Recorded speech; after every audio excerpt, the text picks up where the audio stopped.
So I'm going to have the clerk go ahead and check out who's here. I can see, but we need our little voices on there, so please. Okay, Councilmember Carr, Here. Councilmember Pantoro, Here. Councilmember Tonneson, Here. Councilmember Vaccaro, Councilmember Williams, Here. Vice Mayor Bertani, Here. and Mayor Moy. Here. Could you go ahead and give us the process for public comments, please? Persons wishing to address the City Council on subjects not on the agenda but within the jurisdiction of the Council may do so at this time. The Council cannot discuss or take action on matters not on the agenda for this meeting, but Council members may briefly respond to statements made or questions raised by the public, ask for clarification from staff, refer the matter to staff, request staff to report back to the Council at a subsequent meeting, or place the matter on a future agenda. To speak on an agenda item, please use the raise your hand feature or press *9 on your phone. Speakers are limited to 3 minutes per item. All right. And before we go ahead with that or our presentations and business, I'd like, I'm going to ask Councilman Carr to lead us in the Pledge of Allegiance, please. Please join me in the Pledge of Allegiance. Pledge allegiance To the flag of the United States of America and to the republic for which it stands, one nation, under God, indivisible, with liberty and justice for all.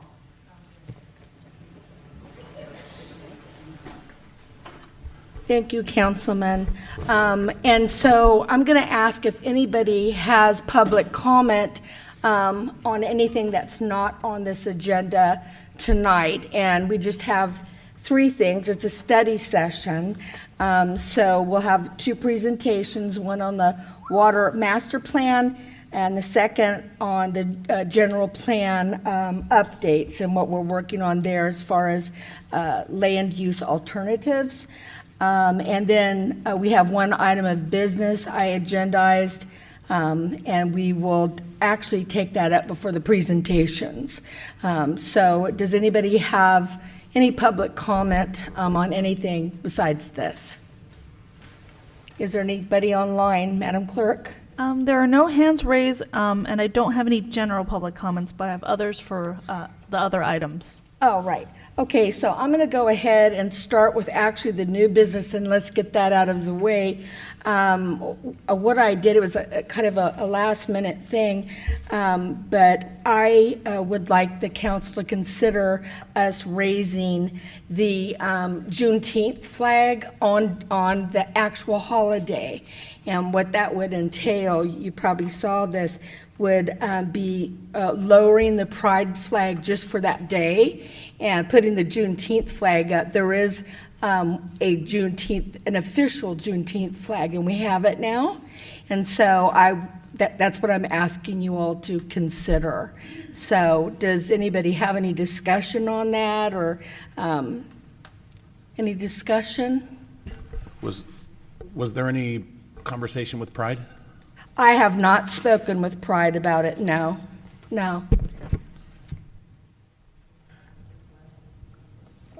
Is there, I believe Vallejo has, do they have both up at the same time? You know, I don't know, and I think the city manager said it might be possible for us to put, another attachment. What is that? Maybe, but we're not 100% sure. And then if that were so, we could put it up. But, and I can reach out to Pride. Like I said, this was kind of a last-minute thing for me, but I think it's really important. This is our 2nd year doing the Juneteenth celebration, and it is a federal holiday. And I think it's something that we should acknowledge. No, so I agree. I think we should acknowledge it. I love the fact you put it on the agenda. When I thought about it, we had already put up the pride flag, and I said, Right. oh, you know what, I guess I'll ask for next year. So I love that you're considering it now. Yeah.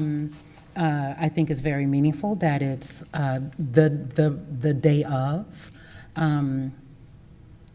And I would love it to be for longer than the day of. So, but other than that, I love it.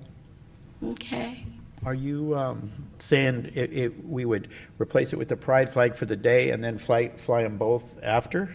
For the rest of the month, or just for the day that night? It's whatever this council wants to do. We can, some cities will fly the Juneteenth flag all month, along with the pride flag.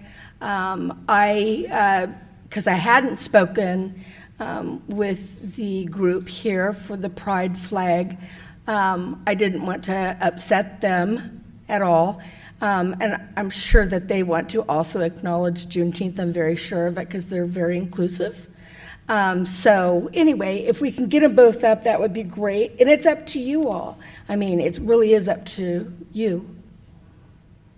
Yes, Madam Vice.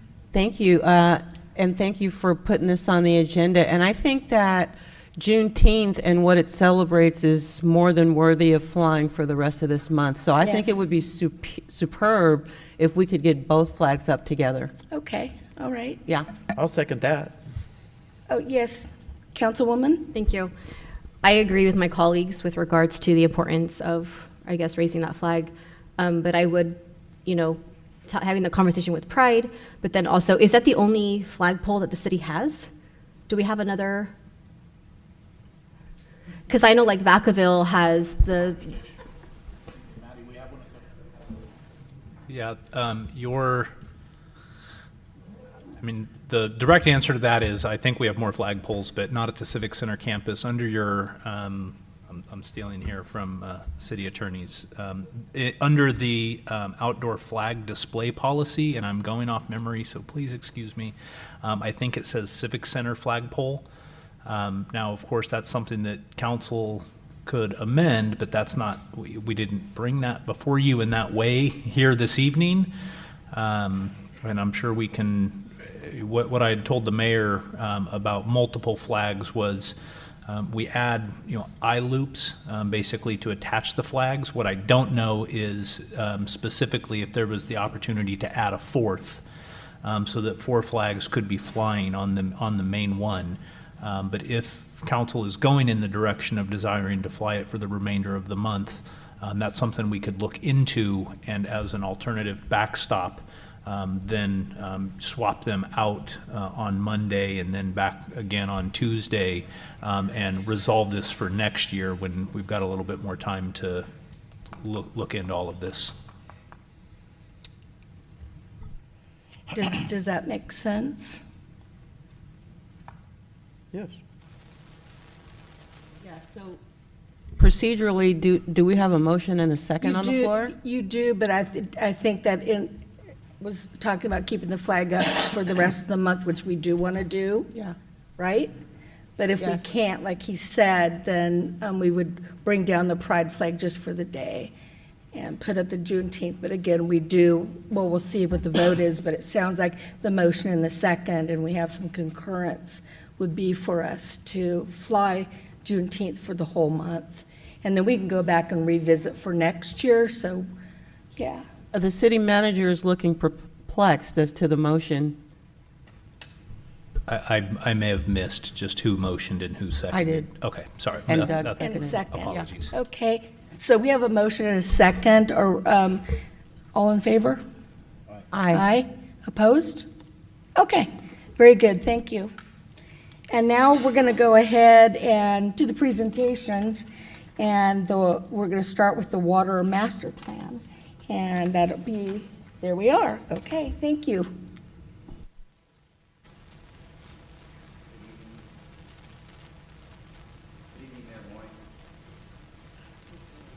Thank you. Good evening, Mayor Maury. Council members, let me get this thing queued up here. All right. Get that plunger there.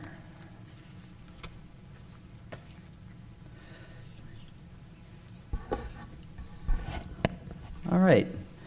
I'm Michael Heather, Assistant Public Works Director for the city's Utilities Division. This item is a brief update on the city's water master planning efforts. Once completed, we will have a series of comprehensive documents outlining short and long-term capital improvements To date, the city does not have a master plan that considers the entire water system, which involves treatment, storage, and distribution. Our goal is to establish a comprehensive master plan and capital improvement program which will be used to inform a cost of service and water rate analysis, which we will be discussing later this year. However, tonight's conversation is centered around an update with our master planning efforts. So as I see it, tonight's update seeks to provide answers to 4 basic questions. First, I'll summarize and define what I mean when I say the city's water system. Second, I'll illustrate a few key reasons for having a master plan. Third, I'll briefly describe some of our efforts and achievements to date. And finally, I'll outline our next steps. I'll conclude the presentation by opening it up for discussion or providing answers to any questions you have.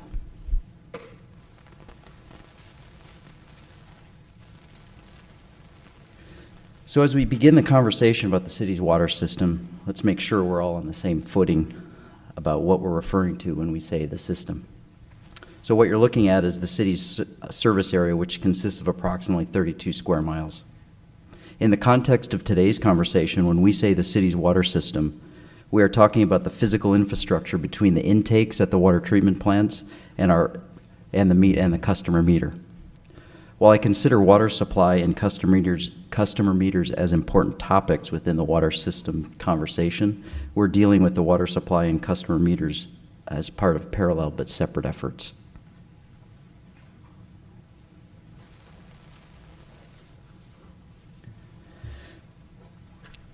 For master planning purposes, the City of Fairfield's water system has 3 major components, which consist of treatment, storage, and distribution. The city's 2 treatment plants produce potable water that is moved through a distribution network of over 375 miles of pipelines, 15 pump stations, and a dozen storage facilities. The distribution network also contains over 33,000 water services to customer meters, which serve as the interface between the city and the customer. The Water Master Plan will consider an assessment of the physical infrastructure to help us identify future requirements on the existing water system, as well as forecast for long-term planning and potential city growth.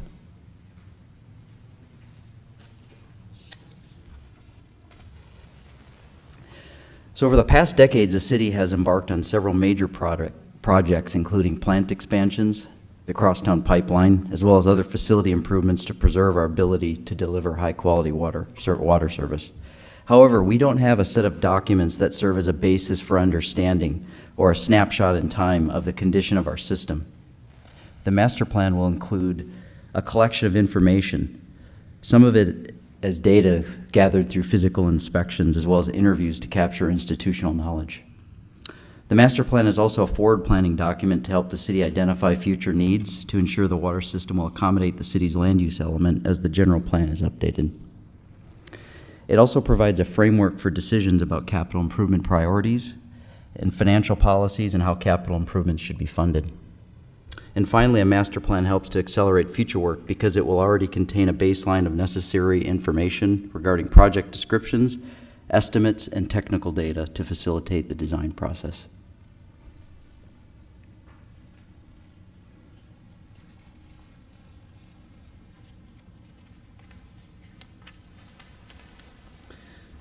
So what do we have we achieved to date? Last year, we started a public outreach campaign that was launched in conjunction with your approval to move forward with the master plan, which occurred last December. Since then, we've identified key drivers for water system planning, such as existing reliable treatment capacity, identified baseline demands and use of census data for population projections going out to 2050, as well as completing inspections at both treatment plants and scores of facilities. We've also identified design criteria based on max day, average day, and peak hour demands, which inform peaking factors throughout the system.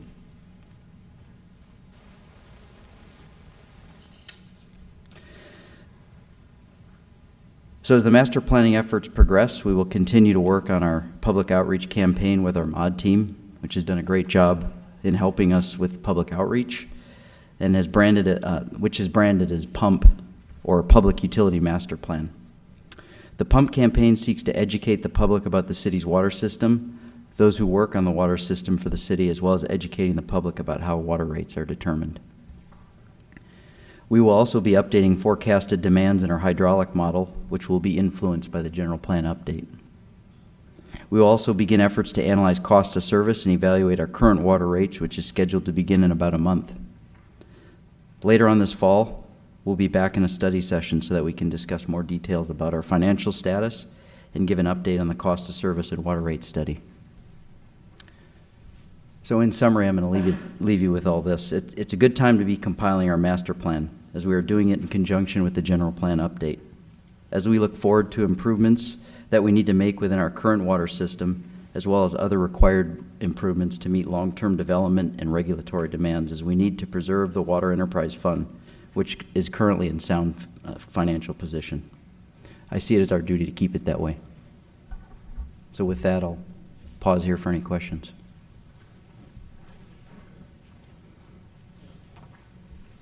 All right, colleagues, did you want to ask any, and answer them if you want, ask any questions before we ask if the folks out there might have questions, or do you want them to go first? Okay. Anybody to speak on this, Madam Clerk? I have no speaker cards and I have no hands raised. All right. Does anybody want to speak on this one? Okay. Could you step up to the mic? Thank you. Hello, my name is Victoria Erickson, and we are an ag producer out on Cordelia Road. My question is, when you're looking at public outreach, what does that entail? I don't know anything about this water plan, so I'm just curious what that is. Is it something coming over line? Is it something that you're emailing to us?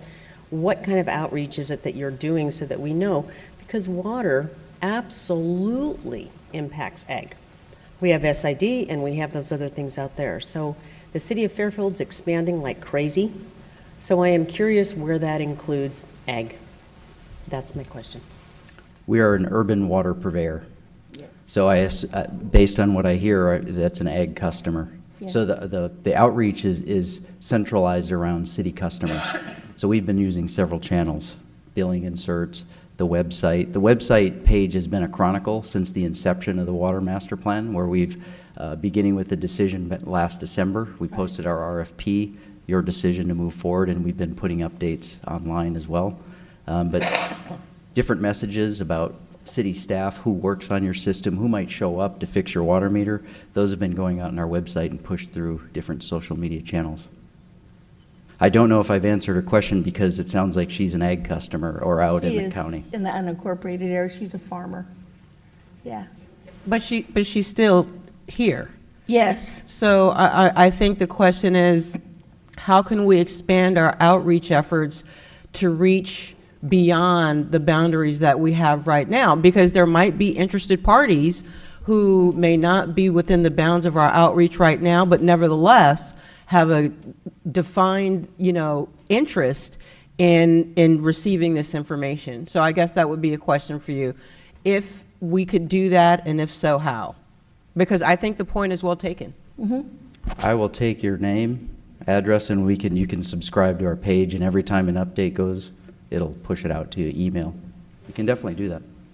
But I will say most of the outreach is contained to our service area and the physical infrastructure contained in the service area. And I hear that. I think that we just got a nice point of clarification as to why we might want to expand our outreach, is the point. I mean, that's one of the objectives of these study sessions, is to study and ask questions and receive information that makes sense. So I think it might be something worth at least considering. I'm not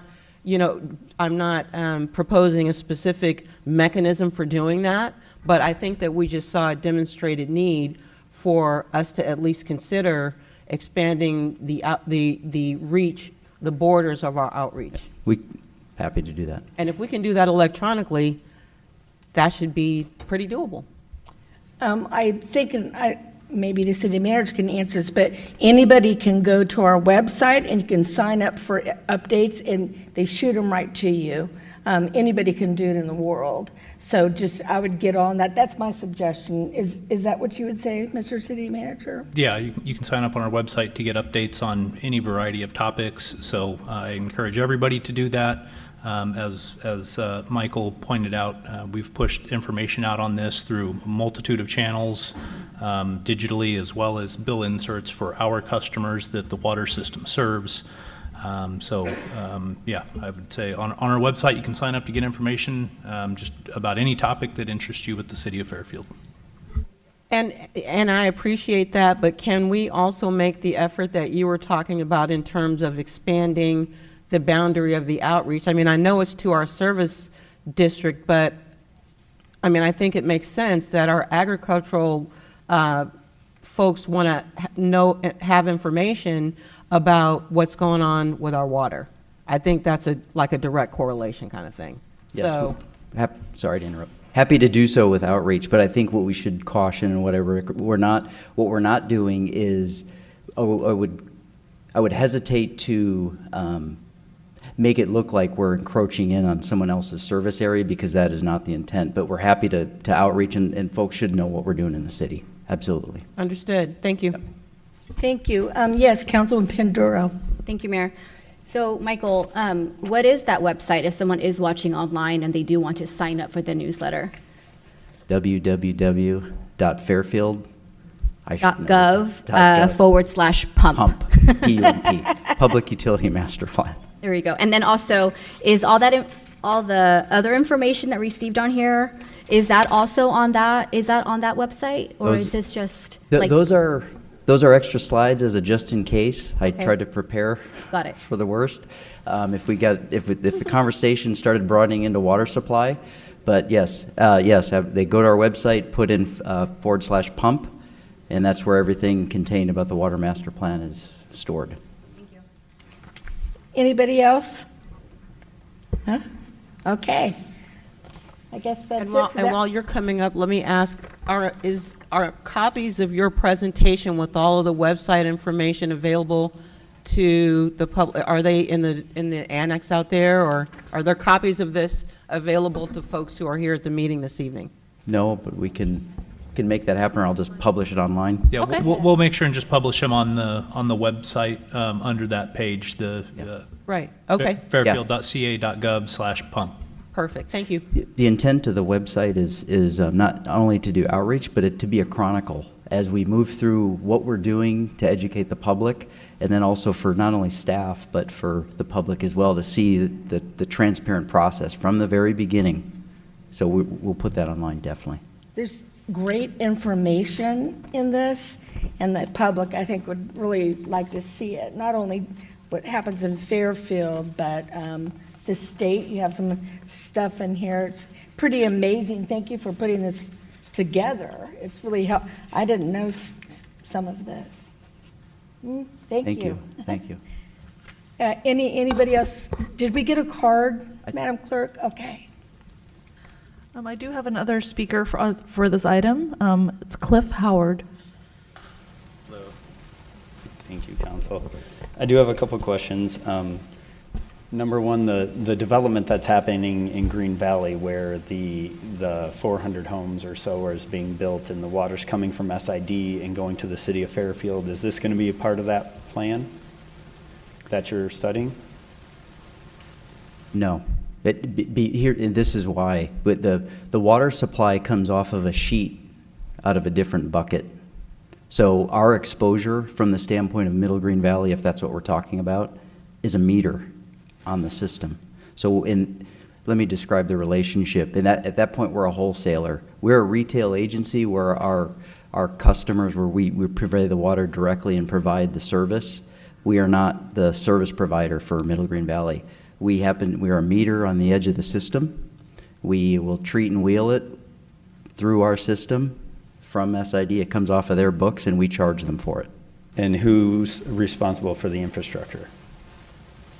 That's outside our service area, SID. So SID pays for that. That's their service area. And I understand you're not trying to encroach, but it feels like the thing we're going to talk about next is encroachment. So do you have a plan for the area where you're encroaching on the next areas, like perhaps parts of Sassoon Valley? Do you have that in your plan?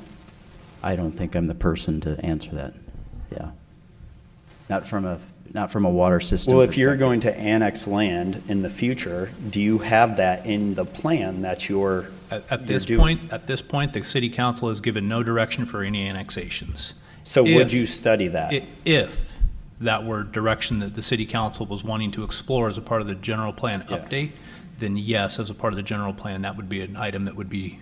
But that's not going to be introduced into this plan, into potential future uses? That is not the intention right now, no.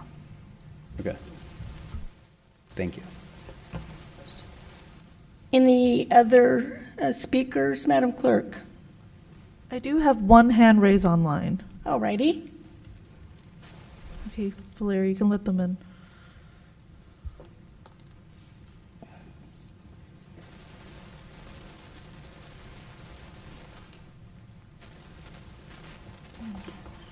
Oh, maybe they put their hand down. I don't see it anymore. It was up for a second. Okay. All right, and anybody else? All right, colleagues, and nothing else here, right? All right, very good then. Thank you so much, Michael, thank you. Thank you. Very good. And then our next is, we're going to be talking about the continued discussion of land use alternatives, and Dave Feinstein's going to lead us in that discussion. Yes, good evening. Good evening. Thank you, Mayor Moy, members of the council. I am Dave Feinstein, the city's interim community development director. So tonight is the next in a series of discussions that we've been having with the city council regarding our general plan update, something we've been working on for about 2 years now. And at your study session in April, staff came before you, brought you back up to speed. We hadn't met with you in quite a while on the general plan, so we brought you back up to speed on where we've been, provided an introduction for a couple of our 2 new city council members. And we talked about the vision and guiding principles that the council had approved for the project. And we talked about where we were when we last met with you, which is discussing land use alternatives. And we gave you an overview of some of the direction that we've received so far. Most of that direction has focused on the vision and for land use in the central and northeast part of the city. And we had gotten direction that you're particularly looking for some significant transformation along the North Texas Street corridor, around the mall, and around a couple of our transit facilities, the downtown train station and the Fairfield Transportation Center over along West Texas Street at Interstate 80. The one area, or the 2 areas, though, that we're still looking for final direction from the City Council regarding your land use vision is the Cordelia portion of the city, and then the area connecting Cordelia with the central part of the city, which would be any vision for inclusion in our general plan for areas that are within Sassoon Valley. And so that's what we're going to talk about tonight. And so we have a couple members of our consulting team who will present and lead some of that discussion with you. We have Allison Moore, who will present the items, and we have Rajiv Bhatia, the principal with our consulting firm, Diet and Bhatia, who will be up here to help lead the council with discussion of the land use alternatives. So with that, I will turn the discussion over to Allison.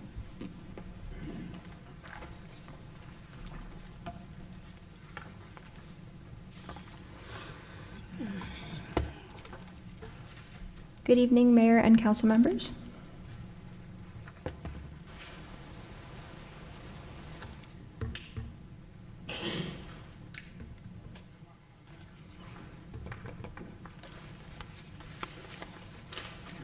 This is not advancing.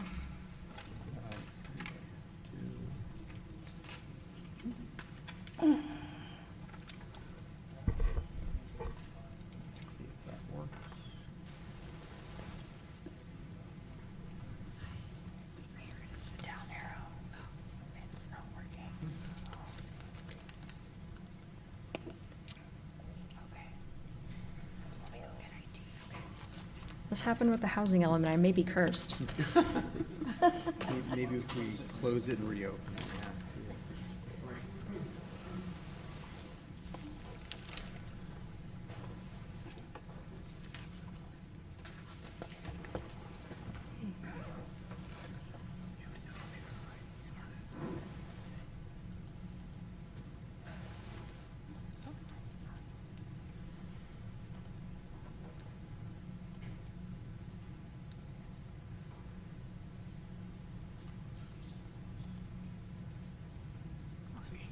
Wonderful. Yes, so as Dave mentioned, this is a continuation of the April study session where we are hoping to get your direction on the city's role in the Sassoon Valley and the vision for land use in Cordelia. And I'll be providing in-depth information on each section and pause at each point for input after I run through my presentation, and for public comment, we'll go back to those decision points. So a little bit about the timeline. Because of our state deadlines, the housing element has been adopted and certified, but for the remainder of the general plan work, we're currently between the alternatives and evaluation and the preferred plan stage. And with your direction, we'll be putting together the preferred plan and bringing that back to you for your final input later this summer. Once that preferred plan is complete, that will also help to inform the work on our climate action plan. So just starting with the big picture here, one of the principal challenges of this general plan process is how to balance land uses that will address the city's needs into the future. These bar charts represent some growth scenarios from our original alternatives concepts, and you'll see that those numbers at the top that range from 10,000 to 13,000 units over the next 30 years aligns with Fairfield's regional housing needs allocation.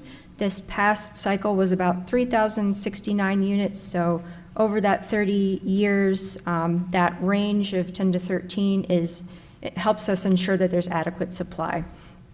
Overall, development proposed is modest in this time span, particularly when we are considering that there are more than 8,000 units that are already planned in our specific plan areas and development already in the pipeline. So that red box there, that's the additional housing units that we're planning for beyond development that's already known and planned for. There's also a need to plan for jobs in the future. This jobs growth has the benefit of reducing vehicle miles traveled, improving quality of life and economic well-being. Jobs growth helps create a positive fiscal impact for the city so that they have funds for infrastructure, landscaping, maintenance, and other improvements that we've heard that people desire. One of Fairfield's strengths is in food and beverage manufacturing and other advanced industrial uses, which often requires a fair amount of acreage to build these facilities. And so we're looking at a range of almost 6 million to 800 million square feet of industrial as part of our growth strategy. So now I'll move into one of our more detailed sections now, starting with Sassoon Valley. And the overarching question that we're hoping to address tonight is, what is the city's role in the Sassoon Valley in the future? So the 15,000-acre Sassoon Valley is an important agricultural area located in unincorporated Solano County.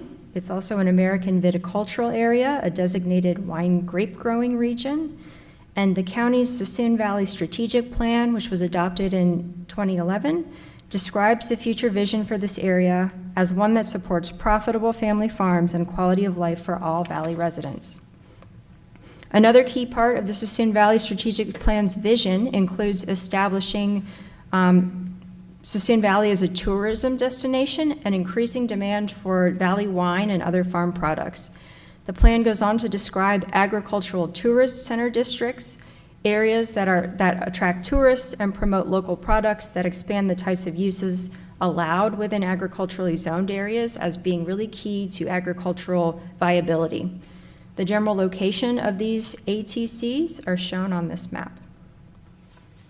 So to hear more about the vision for the Valley, the city and team engaged in several stakeholder meetings, both in 2022 and again this year. And a few themes and points of interest emerged. Generally, stakeholders wanted to see other options beyond the alternatives previously presented in Sassoon Valley, with concerns that the city was moving too fast. Many spoke of a desire to conserve and protect prime agricultural land and wanted to see prohibition of residential development anywhere in the valley. Simultaneously, others described a desire to expand components of the winemaking process so that other stages like processing and bottling can be carried out locally. There have also been other ongoing topics of discussion, especially for water and utilities. The proposed ATC land uses will increase demand for water, and it has become apparent that it may not be possible for some of these agritourism uses like hotels or larger scale wine processing to operate without extension of services, namely City of Fairfield water. However, some parties have also described a fear that extension of services could put development pressures on agricultural land. Stakeholders have also expressed varying opinions about the extent of winery growth in the region and where larger wineries should be located. So north or south of I-80 is still up for discussion. So through the course of these conversations, we've also heard about a few nearer term opportunities where we are hoping for your direction this evening. Area 1, just north of the Solano College. Area 2, in this orange here, between Sassoon Parkway and Chadbourne Road, just south of Abernathy. Area 4, just east of Nelson Hill. These are all areas, 1, 2, and 4, where we have heard property owner interest in redevelopment with agritourism uses. Areas 1 and 2 were also designated as ATC areas, as I showed earlier on that map. And Area 3 is just north, or sorry, Area 4 is just north of an envisioned ATC near Cordelia Road, right here. Property owners of Area 3 have also expressed interest in redevelopment, and while this is not an ATC, this represents a large amount of contiguous vacant land adjacent to industrial uses like Budweiser over here and large wine manufacturer Caymus here. And this could represent a substantial opportunity to expand advanced and food and beverage manufacturing. And while we're hoping for specific near-term direction this evening for each of those 4 areas, the city could also explore future possibilities for this land consistent with the agritourism vision in partnership with the county and other stakeholders as part of what we're calling a larger study area. It could potentially be the areas in the purple border here for the north and blue to the south, though we will want to get your input on where you think boundaries should go if you are amenable to that idea.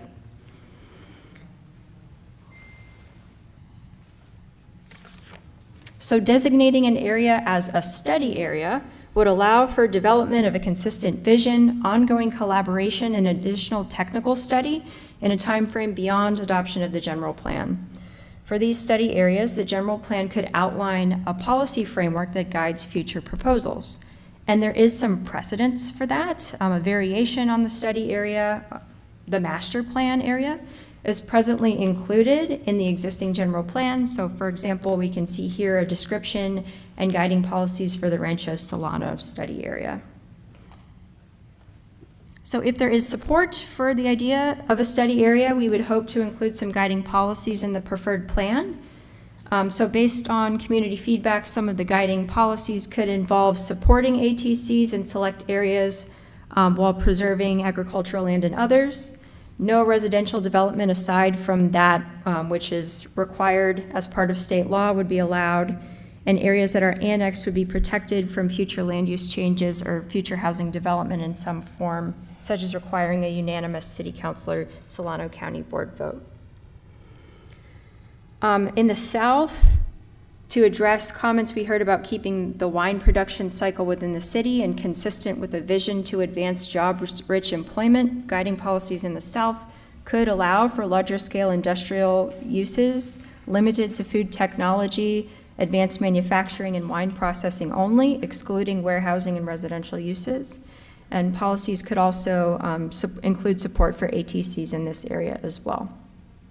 So when we return to the discussion, the 3 points that we would like your direction on are our near-term sites, the concept of a study area and where those boundaries might be, and then any specific guiding policies for the areas in which we talk about this evening. So for the next section, we'll be discussing the future of Cordelia. Oh, are there any questions on this portion of the presentation on Sassoon Valley? I was just going to hold mine till the presentation's over.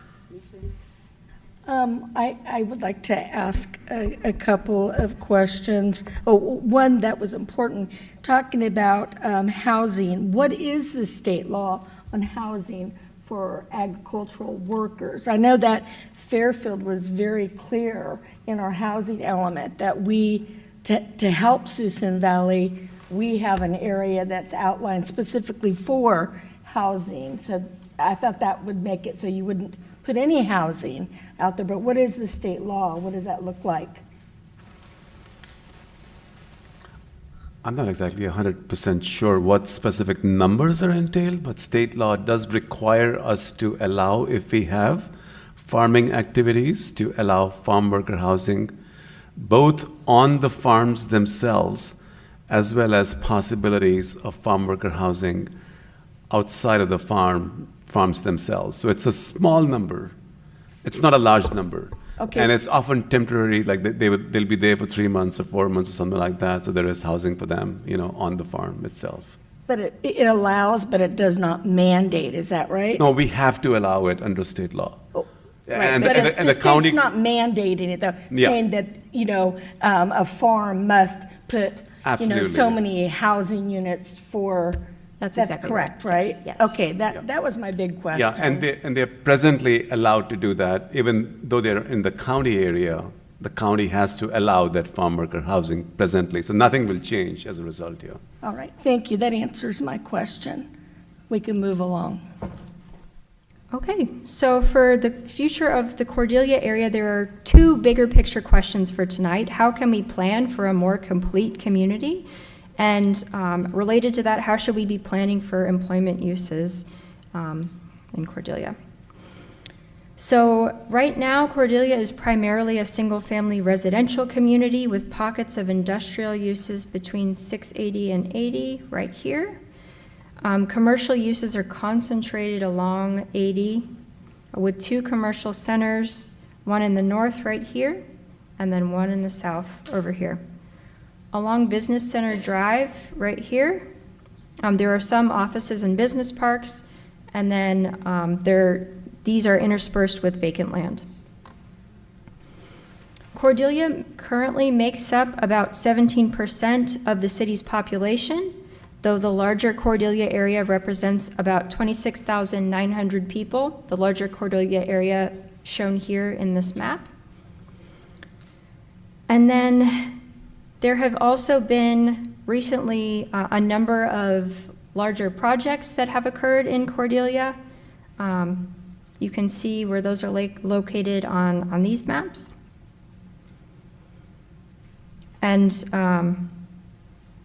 when these projects are fully built out, the larger Cordelia area will have a population of about 30,060 people, give or take.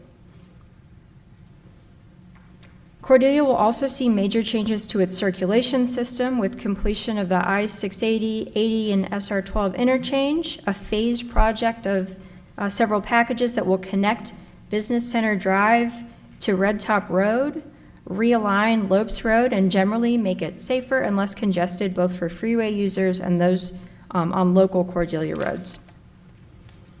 Looking toward the future, several property owners of vacant parcels in Cordelia are seeking to change the existing land use of their property largely to residential uses, with one exception here.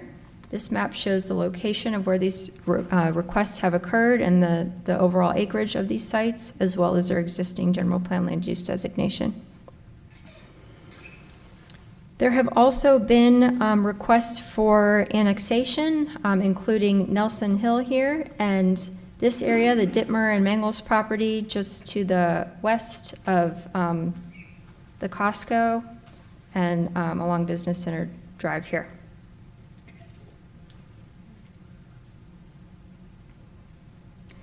As we, Through community outreach and at decision-maker meetings, we've heard that Cordelia residents generally feel like these potential changes and recent development have resulted in a patchwork of land uses without a unified vision for what a complete community should be. We've heard specific requests for more neighborhood-serving commercial, like an additional grocery store and more restaurants. We've also heard concerns that city services and neighborhood amenities are not keeping pace with new development, and more population could put strain on schools, parks, and the circulation system. So before I move into the components of what makes a complete community here, I just wanted to provide an overview of what the general questions will be for our neighborhood commercial discussion, our employment centers discussion, and then moving into growth envisioned for Cordelia. So first is discussion about how we can add more neighborhood commercial uses to Cordelia and where they might go. So this map to the right shows vacant and existing commercial land in Cordelia. We can see here that there are the two major commercial centers with the white outline here. The one to the north contains a Safeway, Costco, CVS, some restaurants, and other services-oriented stores. And then south of 80 here, the center largely contains fast food and other restaurants and hotels and motels. So the location of these existing centers presents issue of food access. So residents of southern Cordelia are more than 4 miles away to the only grocery store. And other residents in the north, we have heard that they want more variety. However, to support a new grocery store, generally stores are looking for about a market of 15 to 20,000 people per store, in addition to other considerations like good vehicular access, whether or not there's competition, income dynamics, parcel size, and other factors.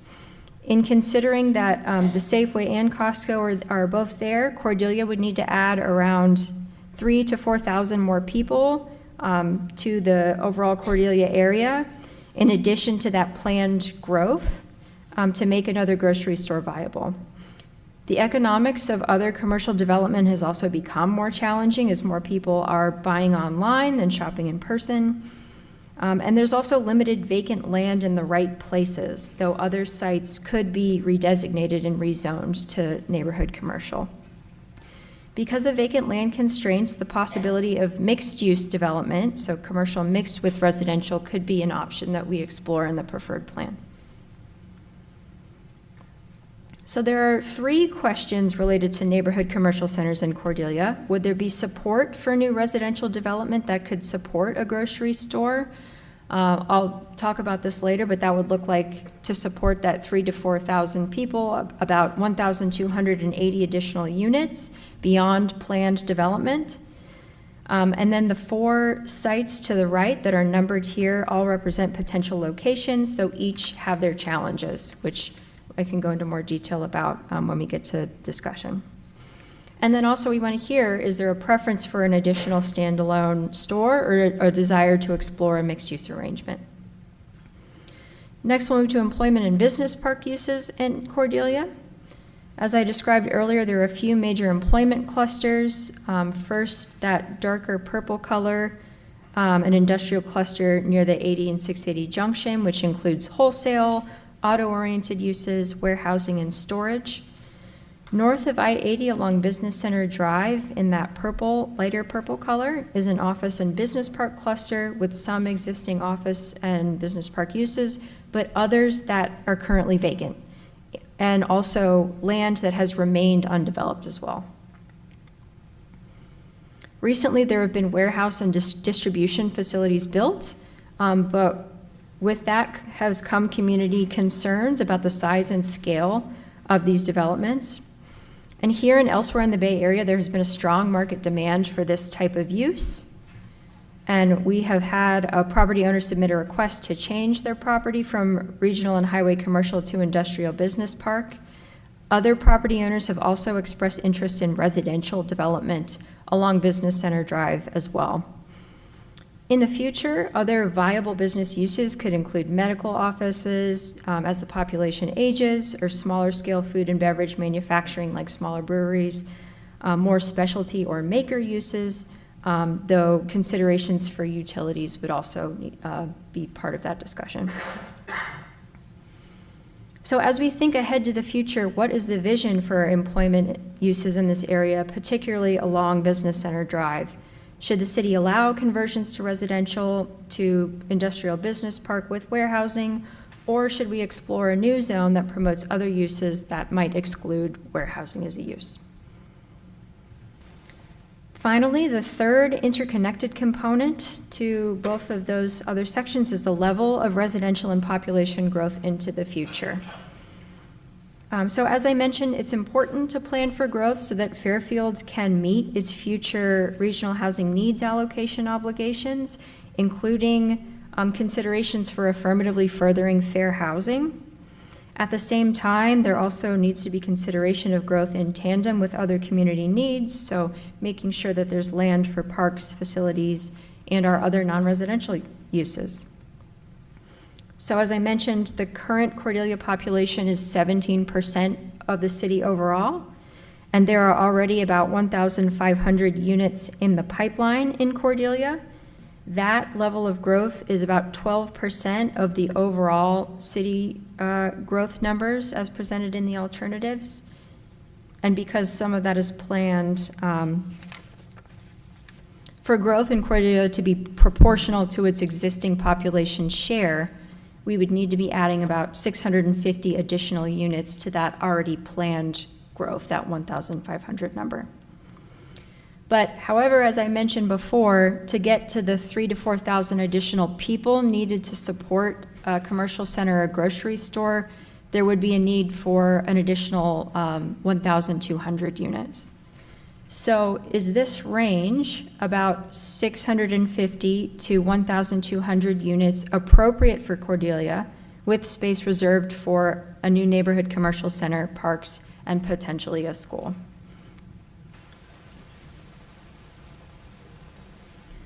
And then where should that growth occur? There is little remaining vacant land zoned for residential in Cordelia, but as we saw in slides prior, there's a continued market demand for residential.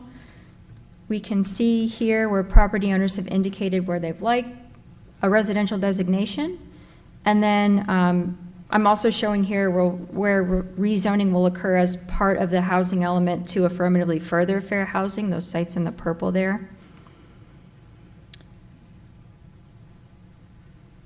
And then it will also be important to consider where vacant land will be to accommodate new parks, the commercial we discussed, and new facilities. And this shows where the resources are currently distributed.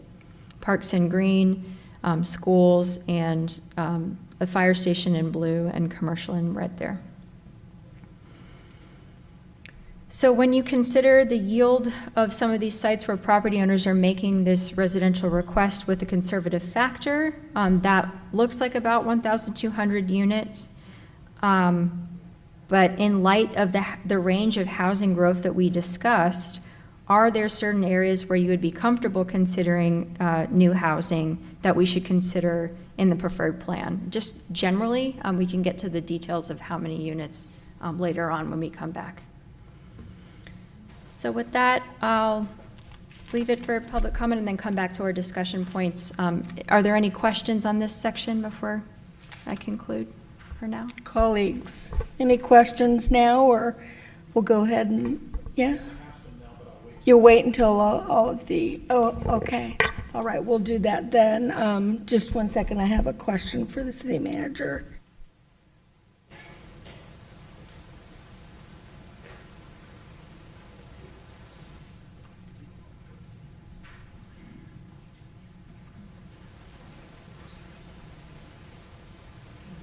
All right, Madam Clerk, we're going to go ahead and take public comment. Everybody will have 3 minutes each to speak, so you can go ahead with what cards you have. All right. And if anybody wants to speak, please bring a card up to the clerk so we can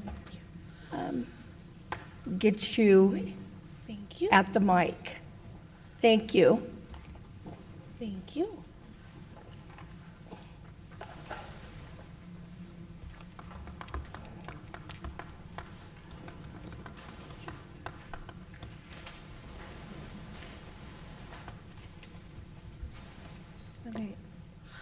All right, our first speaker is Monica Brown, followed by Chris is it Angle?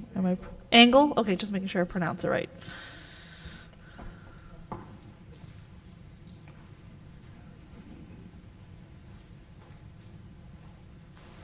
So good evening, everybody. So my name is Monica Brown, and I'm on the Board of Supervisors, but I also live in Cordelia. So Nelson Hill, are we putting homes inside the quarry? Because I already dealt with that, and we couldn't figure out how people were going to get up there. So if you get a chance, drive on Cordelia Road and tell me how you're going to get homes up there when you have a 2-lane road known as Cordelia Road. I just want to let you know that the southern part of Suisun Valley is in my district, and we're talking from Hale Ranch over basically to Nelson Hill. And we want to keep that area. We already have grapes growing, apples are growing, we have horses that play and have a good time, and hay. So I'm just not quite sure where all this general plan is going to go and why we're needing to do that. I'm still not happy with the fact that we're looking at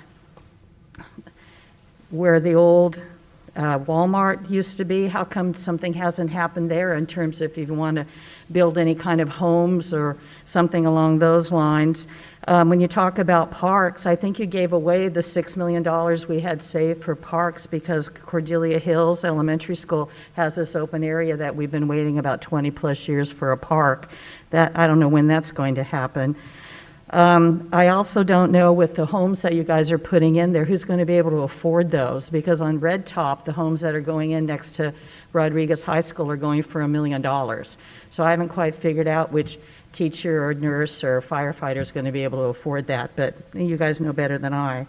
I'm really concerned with the haphazardness of all of this. So here's a thought. Look at what's happening over by the Transit Center where you have Target and then the other one, his name isn't coming to me right now. Anyway, why don't you take and move those over where Suisun Valley Parkway is, a couple blocks away from the community college, and then move that area and have that area be homes then for apartments, those kinds of things, so there you're next to a transit area. So Target does have food, so you would be able to have another place to go shopping. Because I kind of worry when you think about on the other side of 80 that we're going to have people come over. How are people going to get there from Suisun Valley over and not get lost? Because, you know, you're not necessarily sure where Chadbourne might leave you. So I'm just all convoluted with, to be honest with you, I don't know why we're in any kind of a hurry. I'm not sure why we're doing that. So that doesn't mean that you can never pull up a general plan and look at it. But I don't even know where my time is right now, so I'm sure Kat will tell me. Like 5 seconds Okay, left. so I'm not happy with all of this at all, just FYI. Thank you, Supervisor. Our next speaker is Chris Angle, followed by, Andrew Schaefer. Good evening, members of the council. My name is Christopher Angle. I live at 3750 Thomason Lane, which is south in Suisun Valley, south of the freeway. First, I'd like to thank the City Council for slowing down the process. We came in front of you about a year and a half ago, and there were 3 alternatives. And for us in southern Suisun Valley there, all we saw was an eviction notice, because we were getting paved under in any of the alternatives. So I wanted to thank you for slowing this down, having the process, having the consultant reach out to us. That's very much appreciated. Overall, what we would like to see in southern Suisun Valley is nothing happen. Leave it as it is. First of all, that's still an active ag area. We have Camus is still growing its grapes. We have my neighbor, Ross Erickson, is growing apples and turning them into cider, so he has a cider business. And as for myself, I've just rented some of my land out to a fennel pollen producer who produces fennel pollen for cooking. So we believe that what we're doing there is in keeping with the overall vision of Suisun Valley, what it is and what it wants to be. The second issue that could be problematic if you do mass development over there is flooding. We've had in the last 7 years, 4 years in which the water has come over the banks and have flooded the surrounding fields. If you were to develop there, it would require massive investments in flood mitigation, possibly up to and including essentially concreting in that creek in a manner of what Los Angeles River down in Southern California is, because the entire watershed up north drains down through that creek out into the bay. So that would be problematic. The third factor is it's our neighborhood. Many of us have been there for decades. My family and the Ericksons have been neighbors for over 100 years. That's 4 generations coming down being neighbors. Other people in the neighborhood have been in there for decades. We'd like to keep it as it is. So, thank you. Thank you very much. Our next speaker is Andrew Schaefer, followed by Winona Victini. Good evening, Council Mayor. My name is Andrew Schaefer, and I purchased some property on Cordelia Road about 2.5 years ago.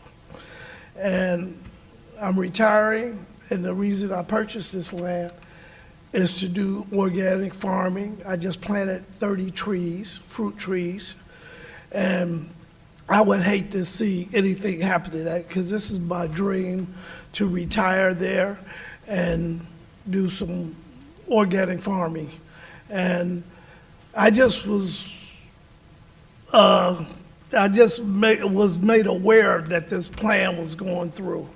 And the reason I purchased this because it's a quiet area, and it's rural, and I left Richmond, the city, and I didn't plan to move into a city. And the reason I moved to Cordelia is because, it was quiet, and, the people are real nice, and I don't have houses on top of me. I got a little land and everything, and I would like to stay that way, because that's my dream. Thank you. Thank you, Mr. Schaefer, and welcome. We're glad to have you. Our next speaker is Winona Victini, followed by Joe Green Heffern. Sorry, I'm getting knee replacement in a couple of weeks, so I'm kind of campy. But I'm doing well, thank you. My name is Winona Victory, and my husband Don and I purchased a home in East Ridge in Green Valley in 1992. So we've been there 30-plus years. We really enjoy the natural resources of Solano County, which are vital to provide people with food, clean water, air, and productive soil. Crops grown in this county are worth more than $1 billion annually. Many of the crops are of high value and provide natural and economic benefits to people around the world. Food insecurity is a real threat in the changing climate. City planners should take note of the Board of Supervisors' efforts to prepare planning guidance for farmers in this area. I attended the May meeting in which the County Ag Commissioner presented a survey of many in the local area with ties to the farming community. The group has submitted a grant application to the California Department of Conservation for possible funding of up to $500,000. This project will develop a plan for maintaining agricultural resources to benefit the county. In addition, the Board of Supervisors recently voted to develop a grant proposal request funded by $380,000 from the COVID relief funds to a selected 62 small farm businesses, for each receiving a $5,000 grant to offset COVID losses. These will be awarded next year. The future of Fairfield depends on shared resources that cannot be replaced once paved over and filled with forever ugly, huge warehouses. Every time I drive by the monstrosities created near the corner of Sassoon Valley and Mangles, I am sad and disappointed that this ever was considered a good idea. Compare that with the current planting of grapes and other crops along Sassoon Parkway. It is time to revitalize the empty fields on Rockville Road between Sassoon Valley and I-80. Please tell the public what can be done to restore that area. Thank you for your concern. Thank you. Good luck with your surgery. Thank you. Our next speaker is Joe Green Heffern, followed by Jim Leland. Hello, my name's Joe Green-Heffern, and I live in the North Cordelia area. And I've defined that area mainly because it's isolated from the rest of Cordelia by the Sassoon Valley overpass that lacks pedestrian and bike access and even a full-service interchange, and the difficulty of traffic across Green Valley Road, so it really is its own area. That area has grown with a high concentration of medium and high-density homes and apartments, including new ones planned in the housing element. And I welcome the planning by the Parks and Rec Master Plan that's been going on, because it will no doubt highlight the lack of park facilities for the residents in that area. Everything in Lower Green Valley is across Green Valley Road and not available. So the North Cordelia area is unique. So number one, I think you need to consider that in terms of the commercial needs for grocery stores and parks as well as schools. I guess the second thing is I question the numbers that have been presented about the need for population for the grocery stores. A year ago, I provided an informal survey, a Google survey of grocery store density in Fairfield and Napa, and the average grocery store density is in the range of 9 to 10 or 11,000 residents per store, and you're hearing that it needs to be 15,000. The bigger issue is the lack of good access to the properties that are available to develop, and in particular the parcel at Sassoon Valley Road and Business Center Drive. Once the interchange is fixed and upgraded, that will not be a problem supporting commercial in that area. And further, the people that live in apartments have a greater need for walkable stores and parks than East Ridge and the rest of Middle Green Valley. People in apartments and high-density housing need grocery stores and parks within a walkable distance. Thank you. Thank you. Our next speaker is Jim Leland, followed by Wanda Williams. Good evening, Madam Mayor and members of the council. I'm happy to be here this evening to help you with this discussion. And if you could have staff put the slide up that had the 4 alternative areas near the Budweiser plant, that would be helpful. I presently represent Camus Vineyards as their Director of Planning, and I'm specializing in planning all our facilities for Sassoon Valley. And as you know, I'm sure the county policy for Sassoon Valley is to create a world-class wine tourism area that supports our retail wineries that are selling wine that they produce direct to customers. This is an ambitious economic development plan. We are proud to be participating with the other growers out there to make that happen. You will see a lot of changes soon in the Sassoon Valley centered around winery development and tourism product development. This benefits the city because you can provide the denser hotel accommodations within your city limits. You can provide more upscale restaurants that will start to want to be out in that area to serve the 400,000 plus annual visitors we're expecting, up from 30,000 only 5 years ago. So I would urge that you not initiate a study area in the purple zone, that you not pursue any land uses or annexations in this area.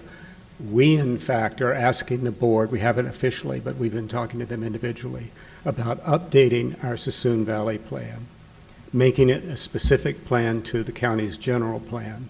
We will probably be asking them to initiate a study of that same exact area that's within their jurisdiction sometime this year. So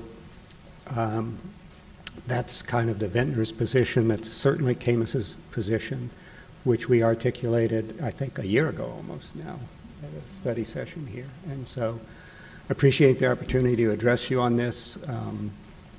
And we would, you know, on a personal note, 20 years ago, I had the honor of being a council member in my city in Marin. And I realized that we had come to an end of being a subdivision city based on the kind of low-density suburban housing that you're seeing built around Fairfield and Vacaville. That was coming to an end in Novato.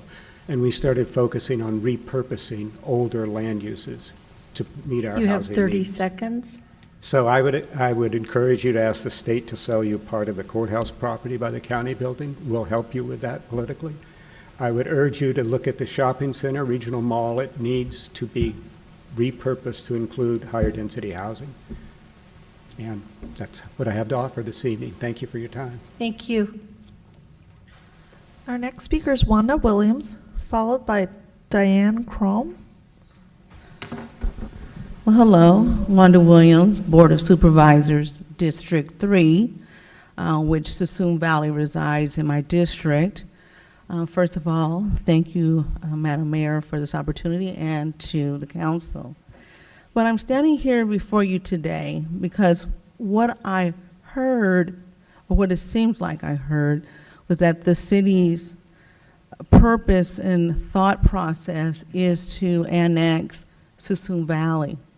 However, the valley is very unique. It's not only a place of production for wines, but people that live there. And my constituents in that area, they moved there because it's rural. They did not and do not anticipate it becoming a city in any type of way. So it's very important that you understand the significance of the valley. It is prime ag land. It cannot be bulldozed over for other things. It should be preserved for what its intentions was, and also to support our vineyards and vintners as they continue to grow. The goal for that area is to be unique and special. So I feel that the city of Fairfield have, the overflow for hotels and stuff as the ag tourism starts to grow in that area. But it's not conducive to consider annexing or the thought of annexing the valley. It should be preserved for the way it is and its intention. So I'm going to be honest, I just am not very pleased to hear that, if that's truly the thought and process moving forward. So I just wanted to make sure you understood that going forward when you're going through this thought process, really considered the vintners, the farmers, and those that already live there. They moved there because, I don't know how many seconds I got left, because I can 45. keep talking. All right. The goal for them is to have a peaceful quality of life.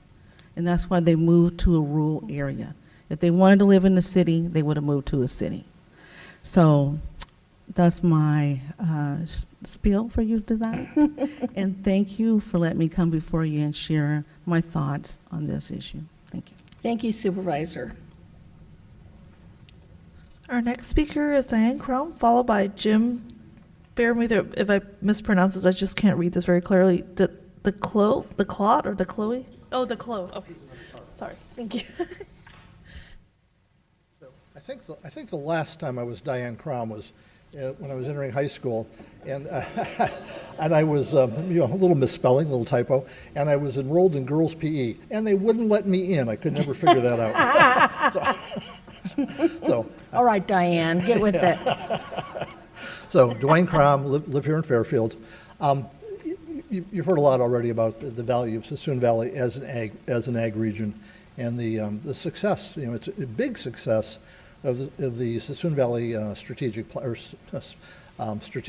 Yeah, and part of that started with you guys many years ago with the Sassoon Valley Fund, when the city of Fairfield got together with SID and said, we need to look at Sassoon Valley and help bolster it as a very well-recognized, world-renowned wine growing region. And that wouldn't have happened without Fairfield support. I don't think it would have happened without Fairfield support 20-odd years ago. So, moving forward, it's worked. Things have worked incredibly well with people working together out there. Having Camus move in was a big deal. I think I've run into many of you out in the valley over the years. And what you see is an increasing number of really good wineries. I mean, there have always been good wineries, but now they're getting more recognized. And the key thing I think that the Valley needs is, much as Supervisor Williams and Supervisor Brown have said, is don't touch the ag land. Prime ag land is one of the really unique things in the world. It's in the world. There's just not much of it.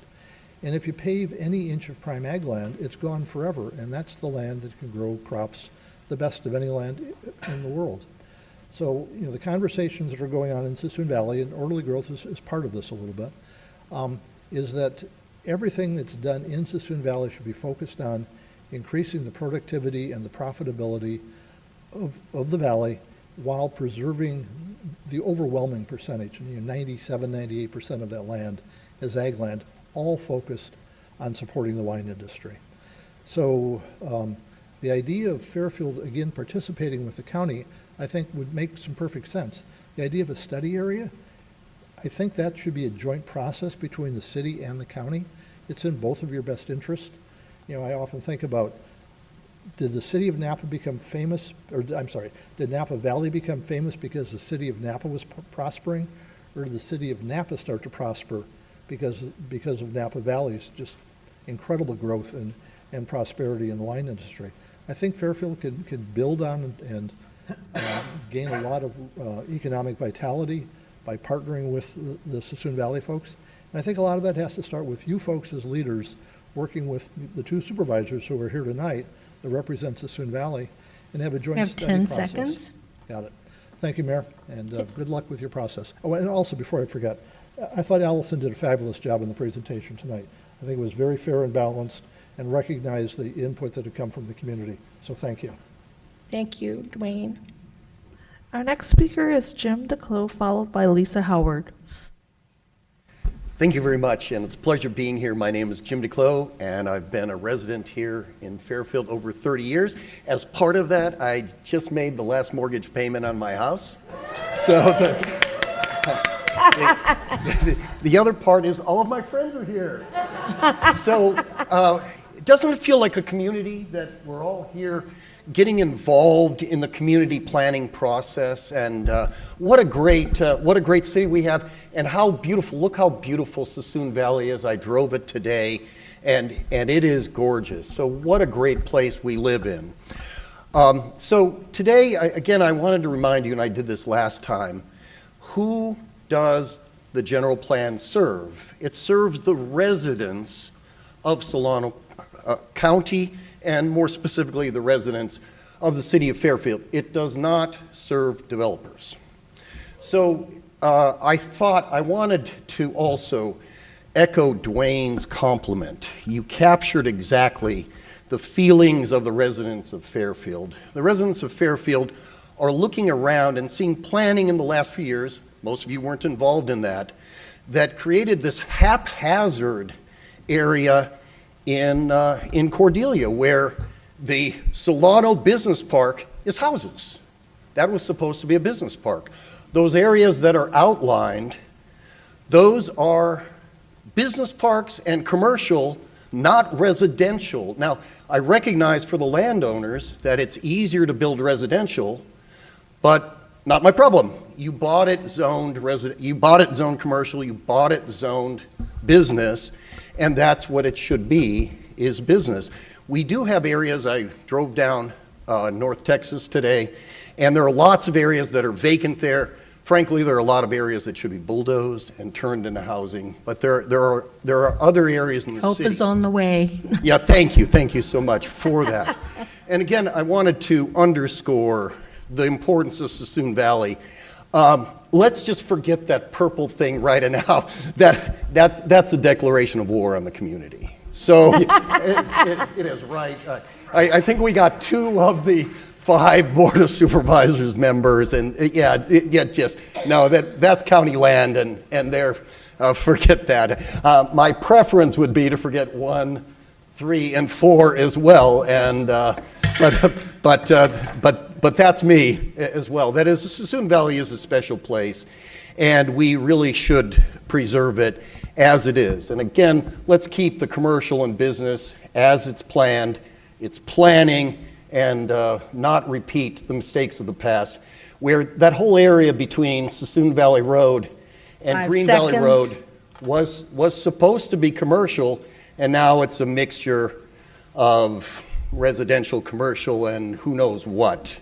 So planning all fell apart in Cordelia, and that's what the residents, that's what my neighbors are feeling. Let's not repeat that. Thank you so much. And again, my compliments to the city manager, and my compliments to your staff. Thank you. Thank you, Jim. Our next speaker is Lisa Howard, followed by Robin Cox.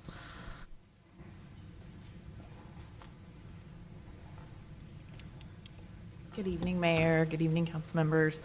Lisa Howard. I just want to start off by saying thanks for letting us participate again in this process. I'm glad that you allow us to come to the table and provide you feedback. I do have a couple questions, hopefully some clarification. If you're planning to study the purple and the blue area, I'd like to know what you're studying. What's the purpose of spending tax dollars studying it? What are you trying to accomplish? And why not leave it to the study that's already happening in the county? I also would like to know if you studied, I know we had an update on the water plan. One of the largest wineries in the state is within the county, just below number 3. It's called Cordelia Winery. A lot of people call it Camus, but it's Cordelia Winery. It is not served with city water or sewer. We can accomplish very large wineries in the county without city services. Suisun Valley can only physically support, based on its number of planted acres, one more really large winery. And guess what? We can accomplish it the same way Cordelia Winery did. The rest of them can be small, medium, and large wineries and accomplish what we're already doing without city services. So I just want to know what we're trying to accomplish. I know that money drives decisions. I'm a businesswoman. I get it. I would like to propose to you a different avenue of driving money being spent within the city. Buckle your seatbelts for what's about to happen in Suisun Valley. We are going to build more wineries. We are going to substantially increase tourism, and they're going to need grocery stores when they stay overnight. That's not taken into account in your number of residents that need a grocery store. They're going to need restaurants. They are going to need larger hotels that we don't want in Suisun Valley. We want you to build those for us. We want a downtown Napa, AKA downtown Fairfield. We want that. We want you to handle that. Let us handle our business. You handle what we need to support our business. Additionally, I would like to ask about the grocery store thing. Do you take into account the number of residents that are outside of the city that do not have a grocery store? That was taken into account. Okay, that's good. 5 seconds. Let us work together in this area, but let's have it with purpose and intent, and let's not double spend tax dollars.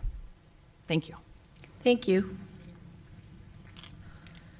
Our next speaker is Robin Cox, and then there's 2 hands raised online. Good evening. I'm Robin Cox. I'm a Fairfield resident. I also serve on your General Plan Advisory Committee, and I also work as a manager in public health. I'm in charge of the Health Promotion Community Wellness Vibe Solano Bureau. And I just think you have a wonderful chance. You have a wonderful chance here. And I would love to see serious thought of how these systems and ecosystems intersect with each other, because the opportunity in front of you is to work on a livable, healthy, walkable, bikeable community. And I would love to see, from the standpoint of public health, that be considered. I want to also bring a couple things to the table for your consideration. Where you plan residential, we have to be really careful. Fairfield has very, very high asthma rates. So we have to think about our highways. We have to think about where we place residential. Do we want to place residential right next to freeways? We have to, think about these kinds of things. We've been doing a lot of surveying with our local farmers, and some of the small and medium farmers working with Sustainable Solano over the last couple of years have said, if you could help us guarantee customers, we would plant more. So some other communities are really bringing vibrancy to their ag by working with institutions, and we've been trying to pilot something with Kaiser and Vallejo Cafeteria, farm to fork through the cafeteria. If we could work with our employment eligibility, if we could get more benefits, if we could try to get some of that produce purchased by restaurants, by our hospitals, by corporations, we could bring additional viability to our ag partners. I also want to just offer, there's a wonderful healthy development checklist, and I can send you all the link. It's developed by Riverside County Public Health. It helps walk through equity issues, it helps walk through development issues, and I think it could provide some help for you in terms of thinking about these things. Another intersection, of course, is emergency preparedness, and one of the speakers mentioned that. I think, having been through COVID and seeing how important toilet paper was, I'd like to say I think our food and our local access to our ag land and being able to make sure that we have our own homegrown food in terms of emergencies is really critical too. There's the intersection of jobs and training and trying to make sure that what you plan for in terms of jobs are high-paying living wage jobs. So there's really an ecosystem here in terms of the bigger picture of how it interacts with the general plan, with climate change, with health, and I would just really offer and encourage that healthy development checklist. I think it might help you a lot. Public health stands ready to help. I think Sustainable Solano, I can't speak for them, although I am on one of their 10 alliances. seconds. I think they'd be very interested in this dialogue. So thank you for having the study session, and I think there's just tons of potential as a resident here. I would love to see great potential for Fairfield. Thank you. Thank you, and if you would please send that to us, you could send it to me or to the city managers and we'll distribute it. Thank you. I will. Thank you so much. Our next speaker is Marilyn Farley.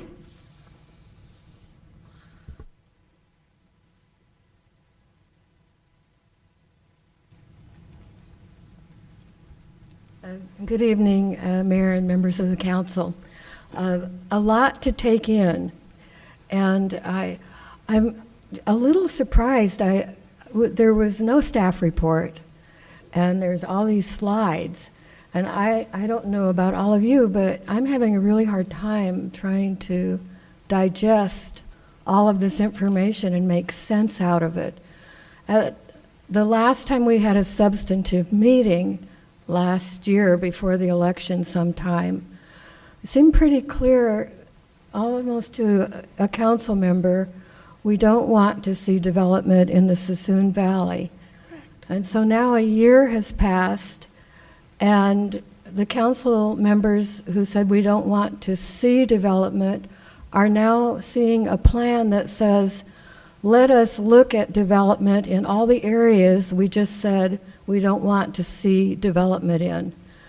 So I'm perplexed, and I don't know how that happened, but I remain convinced that for our future, the best way to develop the Suisun Valley is to allow the farmers, the vintners, the growers who are doing a fantastic job of creating wealth and a destination for Fairfield to continue doing their job. Thank you. Thank you, Marilyn.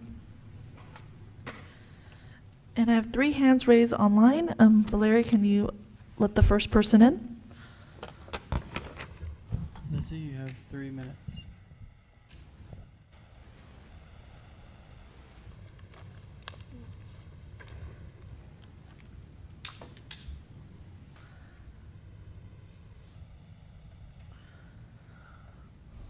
Valeria, is there anybody, those 3 hands are raised on Zoom, are they still present and wanting to speak?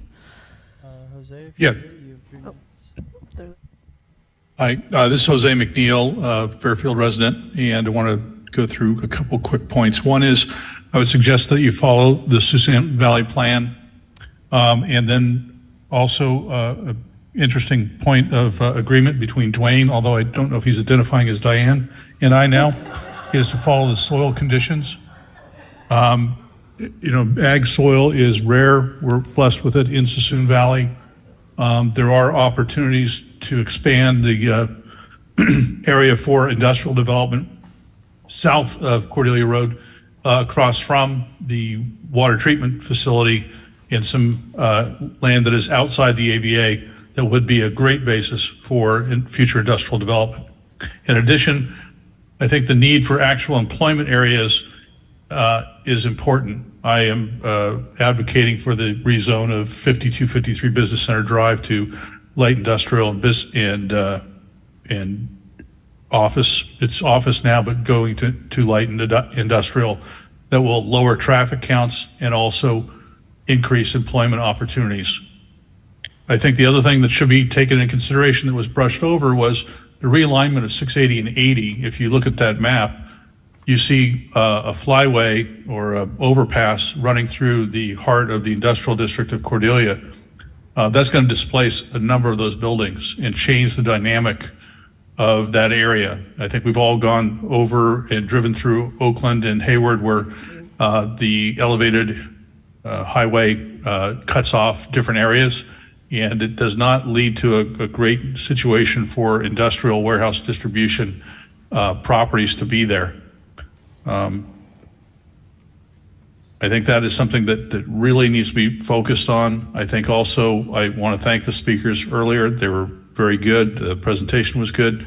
And thank you for taking the time. I sent an email with a traffic study to the city council members and to the city staff that reflects what a change in zone would do for 5253 Business Center Drive. And I think that was on one of the slides, but can't see that. So thank you.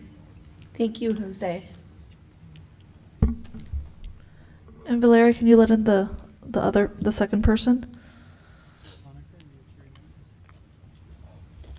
Hello, this is Monica. Can you hear me? Hello, this is Monica. Can you hear me? Yeah, hi. Yes, we can, Monica. Go ahead.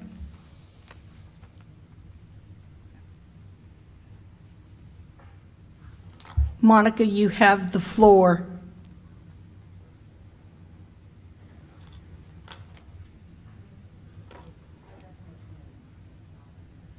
Hello, can you hear me? Yes, ma'am. Okay, sorry, my phone is acting up. So I just wanted to reiterate what one of the speakers said about making this area a tourist destination. I think that we're really sitting on a huge potential for driving profits for the city of Fairfield that I don't think that they're really seeing. Working smarter and not harder, I think, is going to be the key with this plan. Definitely don't want to have a reactive approach where we build these homes and then now we have problems to then fix later. Let's have more of a proactive approach to where we avoid these things and just take care of issues that we're facing now. So such as, we don't have enough grocery stores and infrastructure and all these things. I think that those things can get fixed along the way, but we need to drive people to come to the area to spend money and bring money to the city in a different way than just property taxes and housing and all that. I think that it's a little short-sighted to think that's the only way to approach the general plan of just bring more people to the area.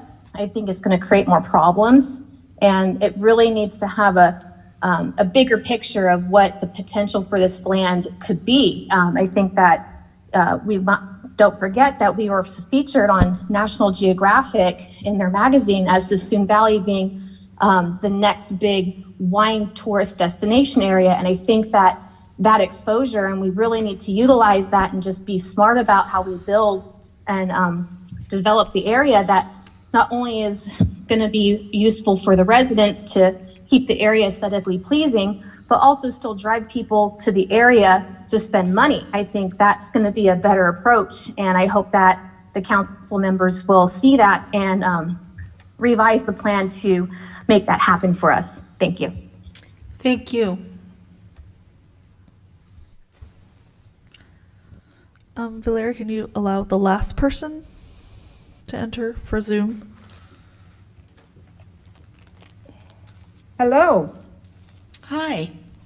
Hi, thank you, Honorable Mayor, City Council members, staff, and Fairfield citizens. My name is Bonnie Hamilton. I'm a pediatrician. I've resided in Solano County for, about 30 years and practiced medicine here as well. And I just want to remind folks, we all want clean air and clean water, but we rarely speak about the importance of clean soil. We need that too. It brings us our food, and the better the soil, the better the food we have, and the more healthy we are, and the more we can thrive. Our precious prime ag land is the gift of Solano County, and we need to preserve it for ourselves, for our children, and for future generations. I ask this body to work towards a plan that would preserve Suisun Valley, and we need our development near our transportation, which is in the middle of the heart of Fairfield. We need to have a walkable city, one that is clean, one that uses clean energy. If we want sparkly lights, then we need to use it with renewable energy, such as solar, and use battery backup for any kind of energy resiliency and independence, for clean grids. So there's a lot that we can do and we don't need to be doing it in Suisun Valley. We need to preserve that land for ourselves and for the rest of our citizens. Thank you. Thank you for your consideration and your time. Thank you, Dr. Hamilton. Do we have anybody else online? I have no more hands raised. Would anybody else in the audience would like to speak on item 2? Come on up, Mr. John. Takeuchi?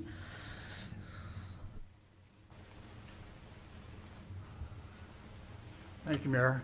I came just to listen, but I'd like to echo some of the other thoughts. I think Jim mentioned one time, he said, take that purple thing out of there. Okay. Just for information, I was part of Vision 2020 a long time ago. I chaired the Open Space Task Force. We spent a lot of time looking at the Suisun Valley. And let me tell you another thing. A good friend of mine raises walnuts near Dixon. At one time, the Great Central Valley of California was a lake, probably the biggest lake in the world. Okay? The loam, the good dirt, is 50 feet deep. You pave it over, and you're going to lose some of the best dirt in the world. So please, let me reiterate what Dwayne said. Take that purple thing out of here. Okay? Leave the Suisun Valley to the people that live there and know what it can do. Okay? Thank you very much. Thank you. All right then. Thank you, everybody, for your comments. I'm going to bring it back to the council now for questions and comments. Go ahead, Scott. Yeah, go ahead there. I'll bat lead off. Can you take me back to the purple line? The purple monster. So that is additional study area that you're requesting that we take a look at? Or suggesting? Yeah, so what we are asking you to do is to do a bunch of different alternative possibilities. We have property owner requests on 1, 2, 3, and 4. You can decide to proceed with any one, all of them, or none of them here at this stage, and you can decide to also study the broader area. You can do one without the other. You can proceed whichever way you want to proceed with it. And But the purple line is taking up Suisun Valley. correct. So we can decide to remove the purple line and just focus on the 4 properties, the purple and the blue line, and maybe if that's the direction you want to go in, we can proceed in that direction. So your call. Excuse me, please. No.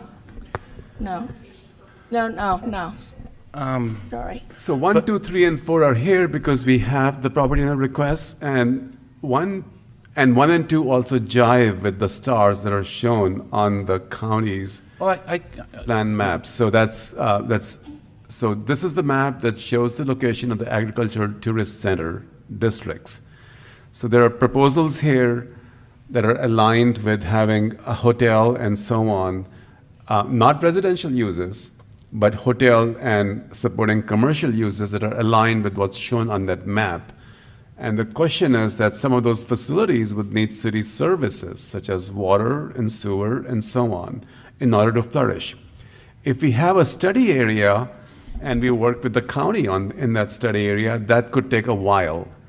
So it could take many, many more years before, 1 and 2 can come along. Maybe, the general plan is going to be done in 6 more months. We'll have a study going on for 2 or 3 more years, and then we'll move forward on those properties. It may be 4 or 5 years before anything on 1 and 2 can happen as a result of that study area. So the question for you is, shall we move faster on some of these properties, 1, 2, 3, and 4, or have them be as part of a larger study area, or not study anything at all in that area? It's all your call, your choice, and we're looking for direction from you on this, yeah. So I guess I'll just make statements then. So the purple line scares them and it scares me. We did talk about not going into Suisun Valley. I don't have any intention on making a vote to develop in Suisun Valley. No. I would be interested in studying 1, 2, 3, and 4 and see what some options are. But I'm not interested in messing around with Suisun Valley. So Okay. that would be my comments for now, and then I'll kind of listen and Okay. see where we're at. But studying 1, 2, 3, and 4, I think I'm okay with that. You had a slide that it had 230 acre annexation. Can you go back to that one, please? Oh. There we go. Nelson Hill. Oh, okay, it's Nelson Hill. I know there's been some talk on Nelson Hill. We're a long ways out, in my opinion. We're a long ways out on that. That's a 2-lane road. But are you showing us that to show us possibilities, or? No, there are actual annexation requests to the city, both for Nelson Hill and for the Ditmer and Mangles property. Something to keep in mind for number 2, which is the property itself, is that the area is traversed by faults. And so there are Alquist, what we call the Alquist-Preola special study zones. Not that you cannot do development outside of the fault areas, it's somewhat limiting from that perspective. I get that. So I wanted to, it's Nelson Hill. I know there's been some talks on that, and I've talked with people on that. Yeah. So if you can just go back to the purple one more time. Purple one, sorry. Yeah, that would be my comments for right now. I'm okay with looking at 1, 2, 3, and 4, and probably losing the purple line, but. Thank you, and the Councilman. blue line, right? And not just the purple line. I don't like the blue line either. Okay, yeah. Okay. I just want to say something to my colleagues. If you feel rushed in any way, I don't want you to. If you feel like you need more information, this is our process, and nobody's going to push us to go faster, or if we have a million more questions, then ask them. There's no rush. We've got the housing element in. So I just want to assure you that any and all time is okay. I know probably the city manager is probably going to kick me on the side here, but we can't be in a rush. This is important. When we did our last general plan, we did have groups of people, our citizens, working really hard. Like Mr. Takauchi just told us, we didn't have that this time. We had a little bit of it, but we didn't have that. And so please take your time is what I'm saying. And nobody's gonna push us. And there are probably a million more questions out there. So that's just what I wanted to say. And I'll take the next questions or comments. Madam Vice Mayor. Thank you, Madam Mayor. Thank you, everyone, for your comments, for your informed input this evening. It's always a better meeting when you're here in the chamber with us. I wanted to follow up on a couple of things. Number one, I wanted to follow up on Lisa Howard's why questions with these study areas. What exactly are we studying? And Ms. Howard, can you step to the mic for a second, please? Because you provided kind of a litany of why questions, and I don't do shorthand, so I just thought I'd have you just kind of reiterate your why questions. I think those are valid questions that need to be addressed specifically right now. Thank you. Just why are they identified? Why are we studying them? Are we trying to identify development areas? Are we trying to identify annexation areas? Are we trying to identify more high-tech farming? I'm just not sure what we're identifying in this study. What would be the agenda for the study session? Are you trying to identify places you can serve sewer and water? And just why? Yeah, thank you. Very nice. Thank you very much. Can we have those questions addressed, please? Yeah, absolutely. And so Thank you. I will answer that based off of your prior direction back in April. At that time, what the council, what I remember your direction to be was, let's create some form of committee with vintners out and groups in the Suisun Valley to continue these conversations. And really what we need to be doing is we need to be leaning into support for the county's strategic plan for the Suisun Valley.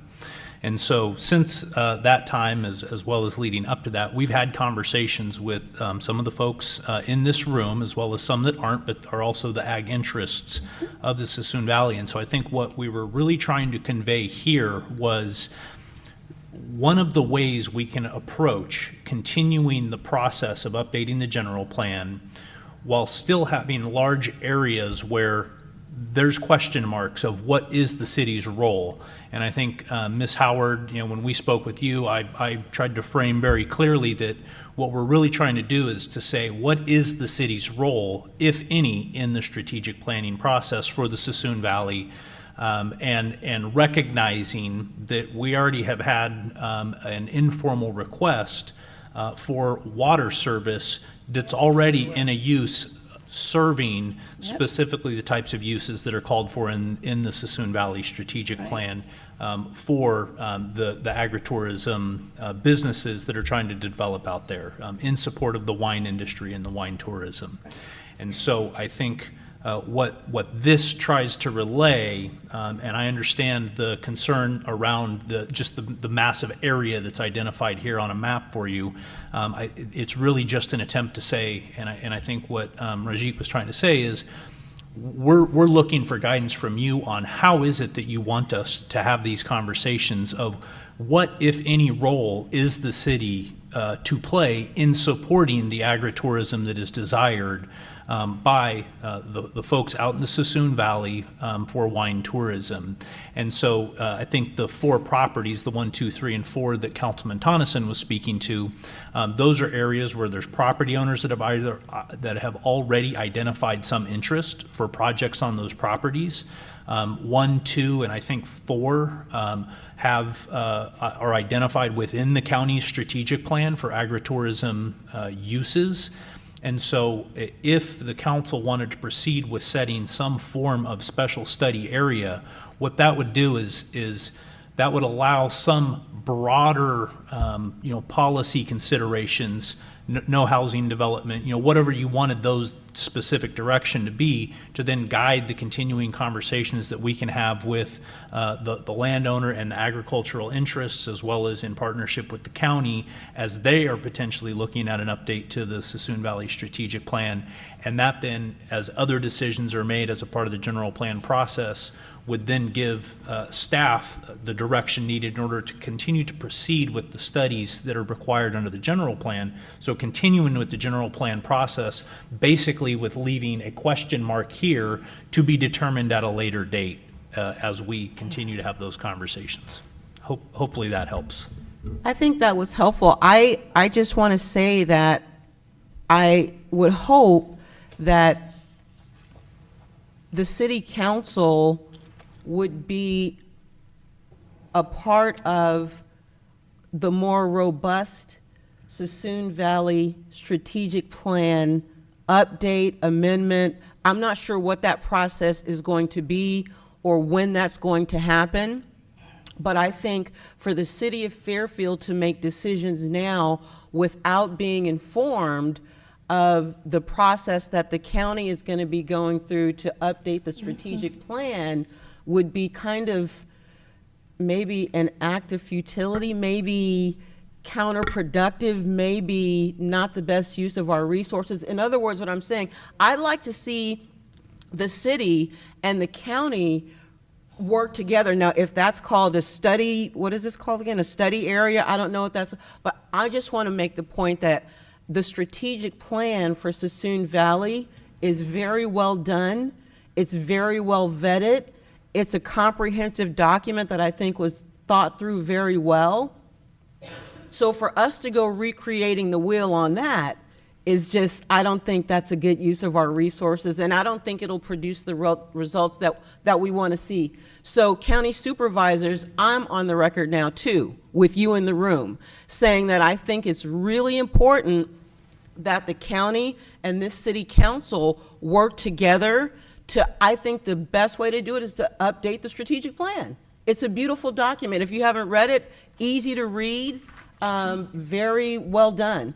And to go at it that way so that we make sure that we're all on the same page instead of a study area here, a study area here, the county's over here, the vintners are over here with their plans. We want to support what you're doing in Sassoon Valley. Oh my, it's a destination.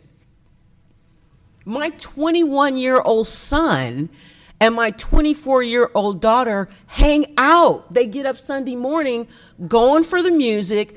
My son's 21, so you know he's drinking some wine, you know. But I'm just saying, it's a destination. It's happening. What you're doing, it's working. And so I would hope that whatever we do, we're on the same page with the train that's already left the station. The momentum is already underway.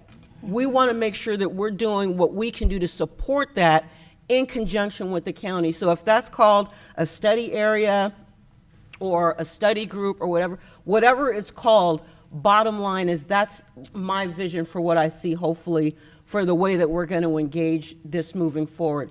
And Mayor, thank you for the reminder that we're in no big hurry to do anything. Got to get it right. That's the point. We got to get it right. We do not want to impede anything and all of your hard work and visioning. And the results speak for themselves. What's real is undeniable. Sassoon Valley is going on.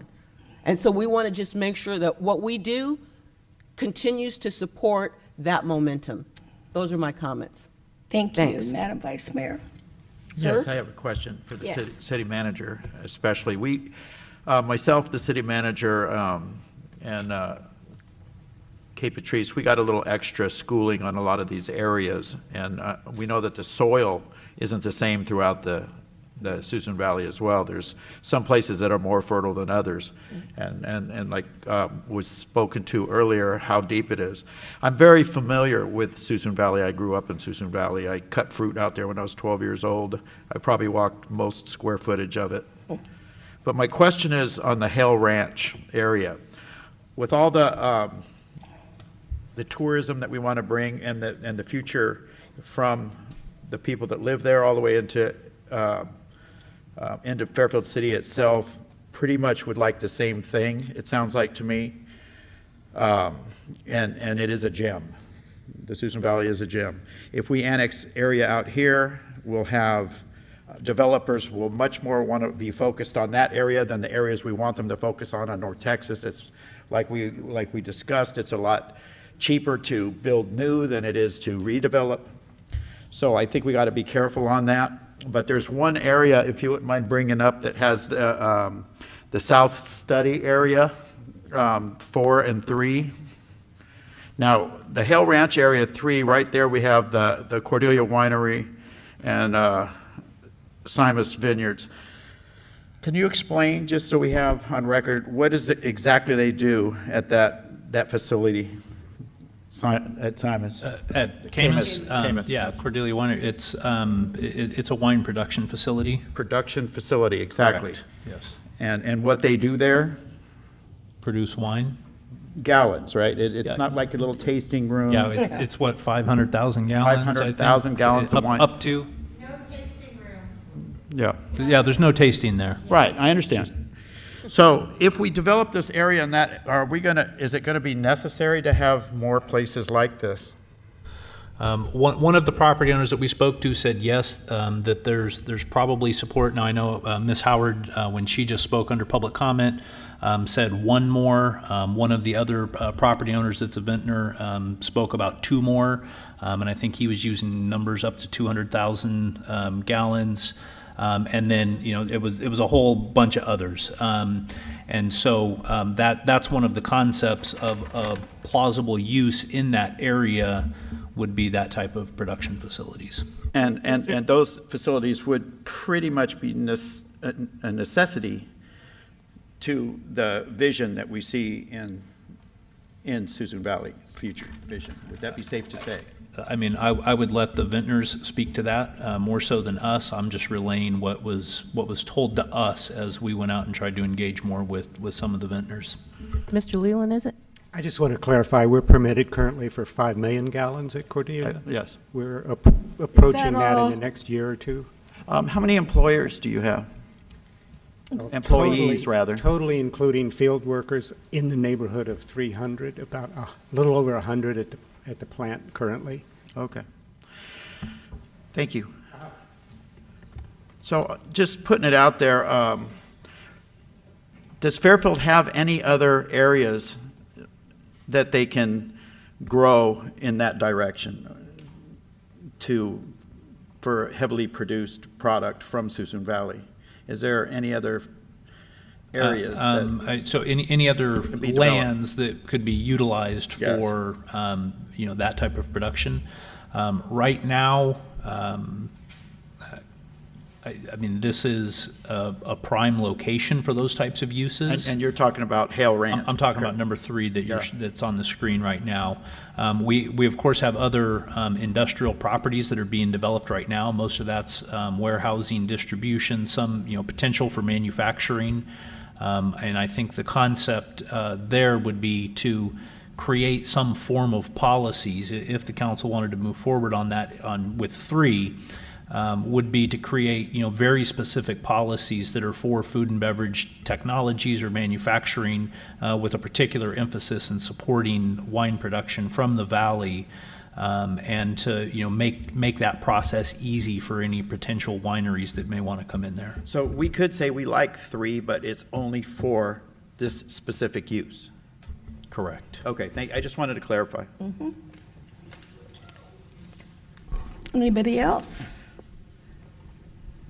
Councilwoman Panduro. Thank you. Thank you for the presentation.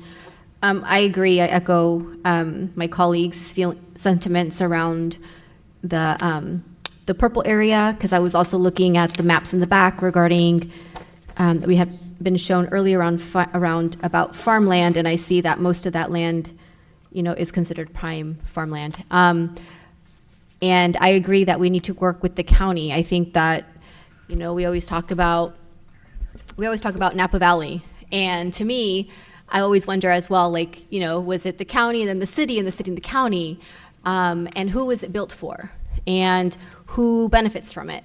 And I think those are questions that we also have to think about, because obviously this is a big decision, and I appreciate that the mayor has, expressed that we need to take our time in making these decisions that are going to impact not only our city but the entire county and beyond. Because as Napa does, it's world renowned, and I know, and I've heard I've heard some of your fellow vintners say, you don't want to be a Napa, but we are as special or more special. We are a gem, and so how do we preserve that gem, but also in a way that benefits not just the farmers and those who live there and live off the land, but also the county and the city that is connected to it.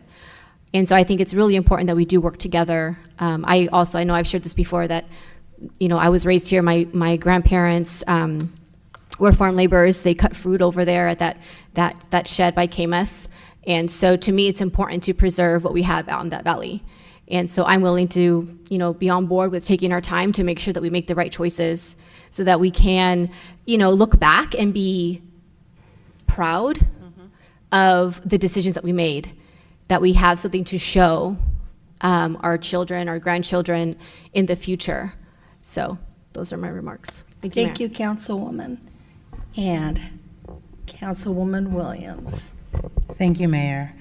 I echo, Sassoon Valley is so special. It's so special. And I really appreciated your remarks, Pam, about being, I wrote in my notes, supportive role. Why aren't we a supportive role to Solano County? Why aren't we a supportive role to the vintners? They need to be leading this conversation and coming to us and letting us know what they want. And I really respect that you all came tonight, but it also made me feel like, is everybody here in the room? I don't know. I just feel like we should be your backdrop. Tell us what you want, because we can't get this wrong. This is 30 years. This is a lock-in of 30 years. So we've got to be careful. We've got to be slow. We've got to be organized. All of that is very important. So I also had questions about, and really appreciated that you all slowed this process down. Well, first, you waited for us. You knew that there were going to be 2 seats open, Yes. 2 seats filled, and there was going to be a change. And I really appreciate that you all slowed this process down for us. Doug, it was a lot of fun driving around with you and getting your background stories. That was a lot of fun. But being able to put eyes, I mean, this map is one thing, to be able to go back and drive around and put eyes on this. I just appreciate the city of Fairfield doing that for us. So I do have a few more questions. Just having taken that tour, having prepped for this moment, and then drove my own. I had a few questions. And one is surrounding number 4. When I drove around, what is that called again? I'm just not remembering. Number 4. Can I also say that when you all give us slides, can we have numbers on them? That would make things a lot helpful. Yeah, this is tough. And will this be available, these presentation slides, will they be available to the public? Okay, good. So number 4, that is where the, give me a second. That's south of Interstate 80 between Nelson Hill and Sassoon Creek, north of Cordelia Road. Right. So Nelson Hill, that study area, would that be, thank you very much. Would that involve, that is where there's a request for housing there, right? Correct. Do I have that right? Yes. Correct. Okay. And that's that elevated area. But when I drove around Fairfield, unless I'm missing it, especially off of 80, I didn't really see any elevated areas with houses on them. It just looked like it would kind of stand out. And I don't know if it would stand out in a positive way. Is that part of what that study would be, like how that matches with other elevated areas in City of Fairfield? Sure. So Dave Feinstein again, Interim Community Development Director. As we talk about Nelson Hill, you do note it's very visible. Some of the alternatives had the potential for some development at the lower edge, particularly on the sort of the upper left side of Nelson Hill, but also there's a request to develop in that bowl. And I think there was a question from one of the folks who spoke tonight about where would that development be. And so the request from the landowner would be to allow it both at the lower base as well as in that bowl, but not on the outside of the hill. So you wouldn't see houses built on the outside of the hill. It would be more in that bowl at the top. The city has, for a long time, taken special focus on hillside development, and we have a whole overlay zone in our zoning ordinance that prescribes development guidelines for development in hillside areas. And so the intent would be to build within that bowl, not to have the roofs breaking the ridge line of the hill. They would be nestled down in that bowl. Some parts of the bowl are a little bit open, particularly on the valley side, over on the right side. So it's possible if you're in the valley and you look up there, if it were approved for development, you could see some of the houses nestled in that bowl, but they wouldn't break the top ridge line. That's under our hillside guidelines. That's one of the key policies. So you really would see them nestled in there if they were built, but it's certainly possible from Sassoon Valley you would see some in there should the council support housing in that upper part of the hill. And how many homes were they proposing? So they haven't been exactly specific yet, but they're asking for potentially up to 400 total within that. And it wouldn't, some would be at the lower base and then some in that quarry. Our existing general plan, I'll just note, we talked about study areas, and when Allison showed our existing general plan with study areas, Nelson Hill is shown as a study area in our existing general plan, and it anticipated about 300 housing units total. So, you know, for the last 30 plus years, the city's general plan has anticipated housing in that bowl, total at the base and then within the hill about 300. We've been told that the interest is up to 400 though, currently. Now, are they still mining on that hill, and what would happen with no development over time? Has that study been looked at? So with the mining? From the city standpoint, it has not been studied at all yet. We haven't engaged in that.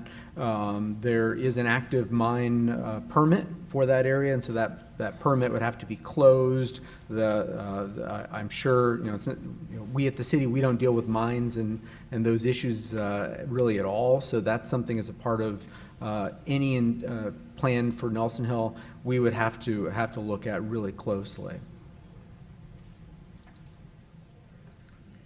So the idea would be to make it a study session before and then coming back to us and studying before making it a consideration to change the zoning? Is that what I'm understanding? For Nelson Hill? Yes. So right now, it's not in the city limits. It's not zoned in the city. So as a part of this general plan, as I mentioned, since 1992, Nelson Hill has been shown as a study area for potential annexation and allowing residential development. That same question, we're essentially re-looking at that very same question. Is that something the city continues to want to see?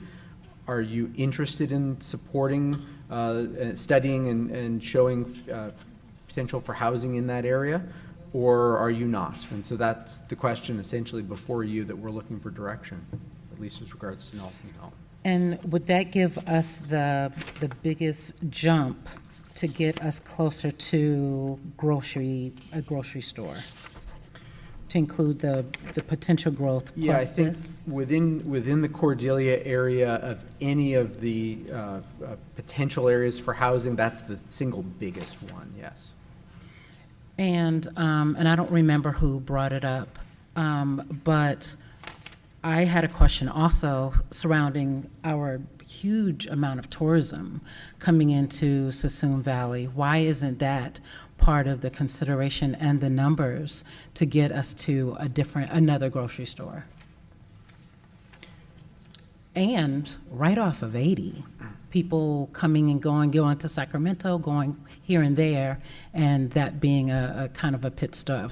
Is that something that we determine, or is that, grocers have their own metrics and numbers, and that is what they are? Okay. I see nodding heads, so. Can I ask you a question about another section? Yeah. Okay. So, number 3. Next to Anheuser-Busch. So that also driving there and just to see it next to Amherst-Busch and to actually drive there next to Amherst-Busch and past the industrial area there. Is three, and 3 is right now, that is a farming, agricultural zoned area. Is that, I'm trying to think of a way to ask this. Ag right next to these industrial buildings, is that why this is under consideration? Because it just doesn't make sense? No, I think the reason that is something that's being put forth for council consideration is because when you look at, this general plan that will go out 20 to 30 years from now, there will be limited opportunities to have modern business parks, industrial business parks. And so this is one area of opportunity that makes some logical sense in terms of looking at these types of job-producing uses. And that's because it's already adjacent to an existing business park where you have those uses. And so the concept there is really looking at, is this an area that we want to further study, and further study specific for uses that then would marry some component of what the Suisun Valley is attempting to do in terms of wine production and agricultural production. Would part of the study be to assess potential businesses and what type of interest it would get if it changed? Well, that was, generally speaking, that's the concept of a study area in terms of the conversations with the Suisun Valley Vintners Association, farmers, landowners, and the county, is what are those uses? But that's really, in looking at these 4. Number 3, in particular, is more of an industrial use, but with a carve-out, consideration for very specific types of food and beverage manufacturing businesses. So, for example, it is, I think, well known at this point that Fairfield missed out on a food tech company that was looking to locate here, and what would be of interest is trying to set up a business park that would be aimed specifically at those types of high-tech companies that are going to be, cutting-edge job producers in food and beverage manufacturing, and try to set up all of the land use policies, zoning policies that would be specific only to those types of uses and nothing else.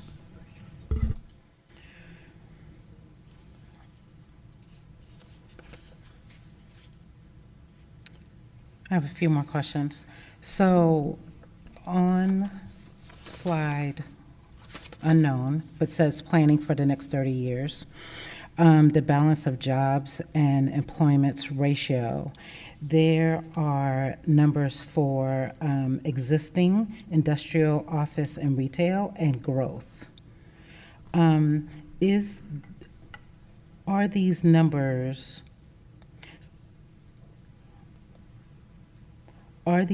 considering what office space will look like in the future?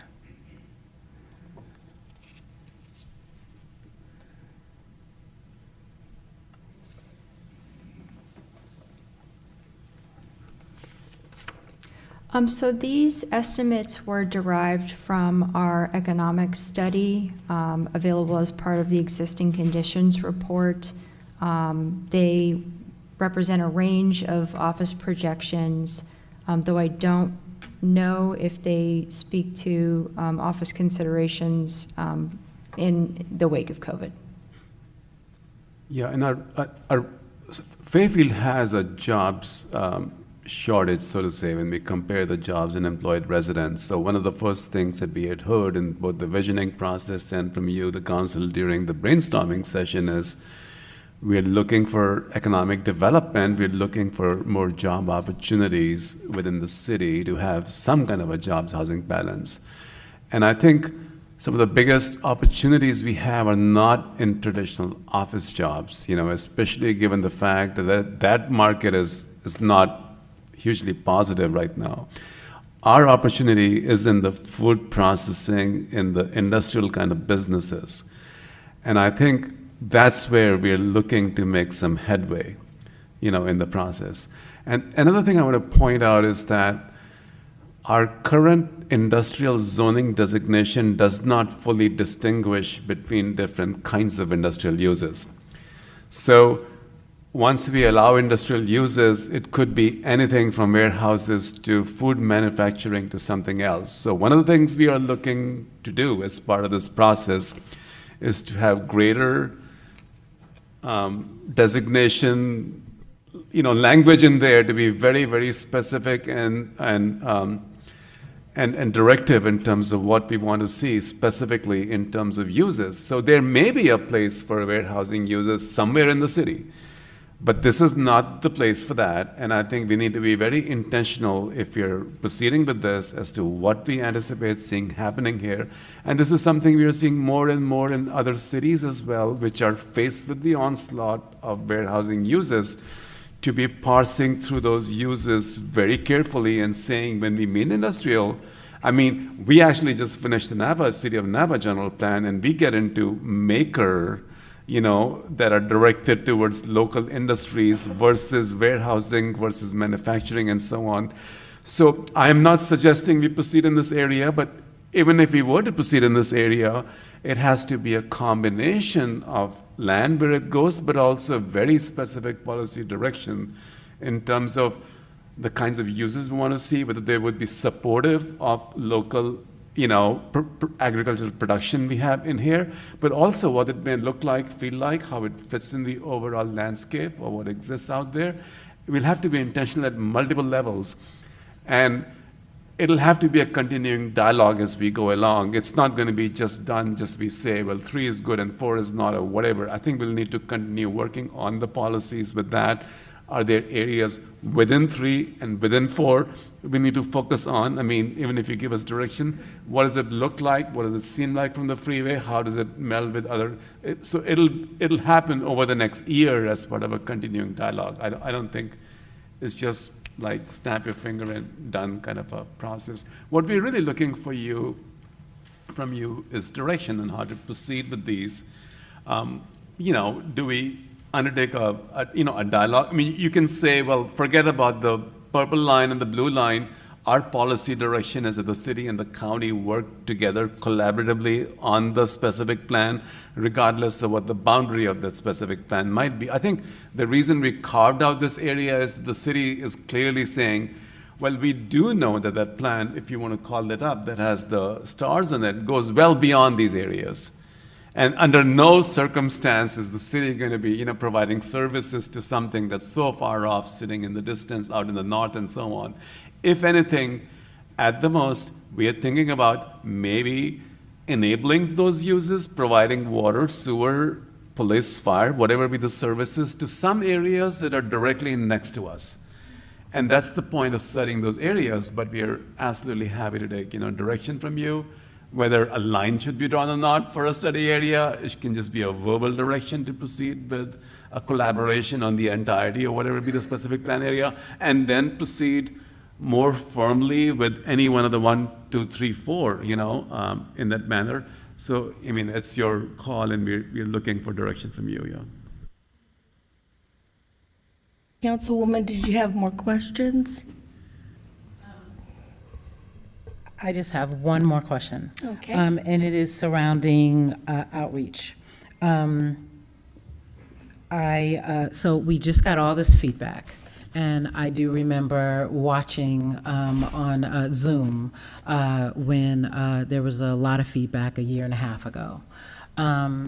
Where does all of this outreach go? Is there a database where you're counting numbers, where you're, this is one screen, and I was at this, and I'm in this picture. And I've lost 30 pounds since then. Was Go this, ahead, Dan. and there was so much great feedback here that day. I was so impressed. This is the Cordelia Library, and I believe it was on a Thursday at 6 p.m. And so many people came. Where does all this feedback go, and is it transparent? Like, can we all click and see it? Yep, so there is a workshop summary report of the Cordelia workshop available on the fairfieldforward.com website. And that'll be carried forward through, not just right now in terms of where a supermarket may or may not be, but as we write more detailed policies about what we want to see happen in that area. So that sentiment of the workshop that's been captured will continue to guide us as we write those policies, yeah. So what's the next step from here? Well, I'm going to make some comments if you're finished. Okay, no, that's all right. Or I could just stop. It's okay, maybe. So first, what's really clear, and I think the council has said it, and I think we hear that tonight, is that we absolutely will not be annexing in Suisun Valley. We're definitely not ever going to be building any housing in there. This council's been very clear about that. So those things just need to be taken and don't bring them in front of us anymore. Now, when I ran for mayor, I talked about putting together the Suisun Valley Committee. And so we would have an ongoing dialogue, and this city council voted to do that. So we need to work on implementing that so we can have a discussion, an ongoing discussion, hopefully into perpetuity when we are much better than Napa, because we already are as far as I'm concerned. And yes, I'm biased. So we need to work really hard on our side and then talk with the county and, of course, our growers, the folks out in Suisun Valley. So we need to, I need to step that up and get it together because we voted and we did that. Number two, I don't think, I'm going to say we shall not deviate from the Suisun Valley plan. And if I would like us, though, to collaborate with the county, because I don't know if the folks in here, I think some of them don't ever want to hear about any water wheel thing like we did in Middle Green Valley, but I've personally spoken with a lot of growers out there that would like to have access to water and sewer, because the bigger wineries, the very, very big ones, like we know, they put a plant in that takes care of their sewer, very expensive. Mr. Leland could tell us, staggering.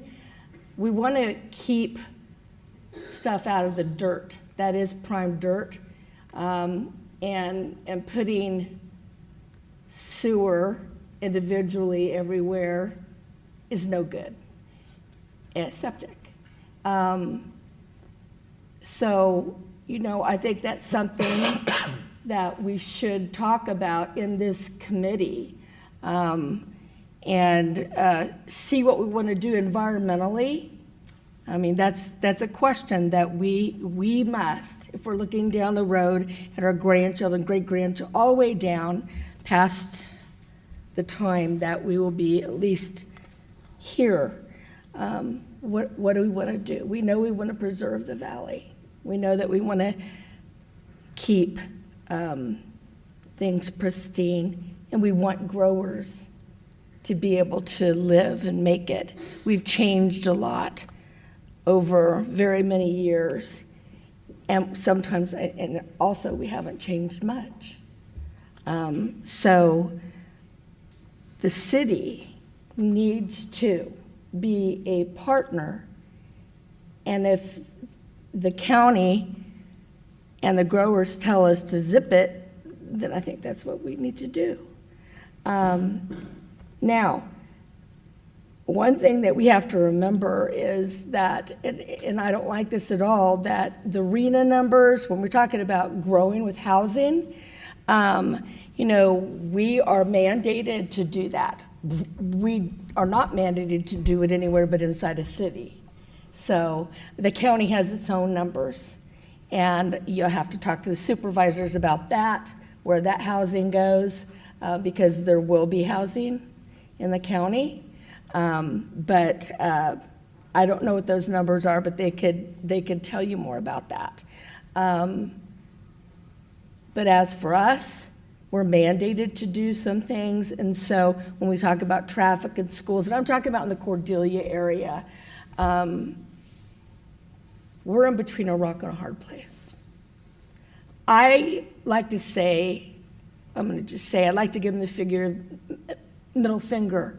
The state, and maybe that it's just not the smartest thing. It's not legal, I guess, but it saddens me because they're mandating things for us now, including some housing that we have no say on. That's how bad it's getting. And it's rotten.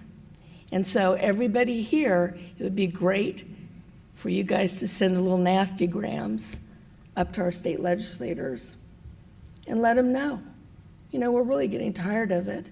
We should be able to, Suisun Valley, the county, the city should be able to choose what we want to look like and what we want to be and not let other people dictate that.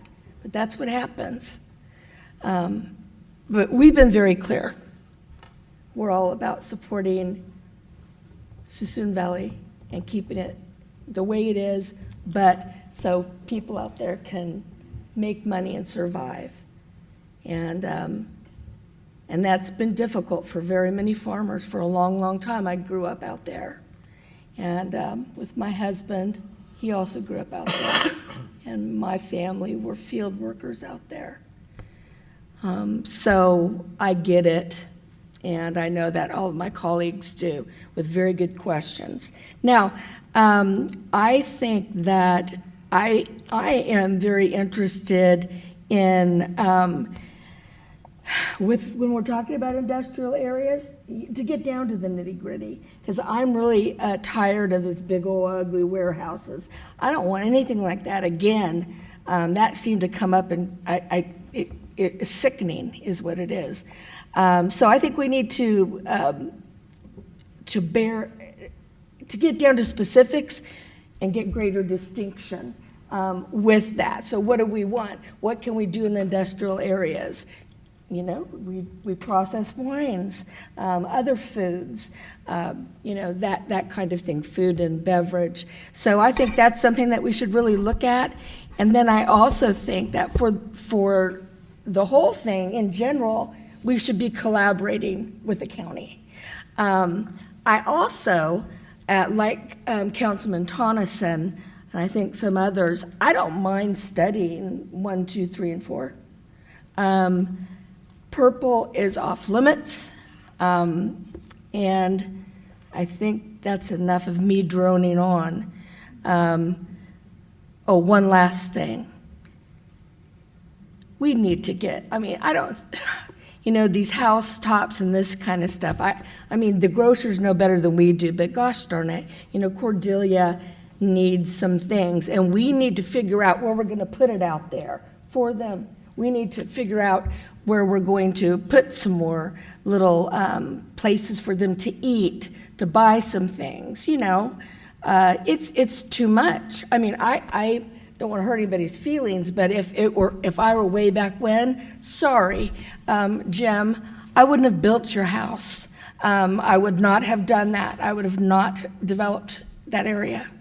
No, sorry, but I mean, I love the people out there, so don't get me wrong. It's just that it was not done right. So I'm going to shut up now. And yeah, that's it. And I appreciate every one of you coming out, because these meetings are boring.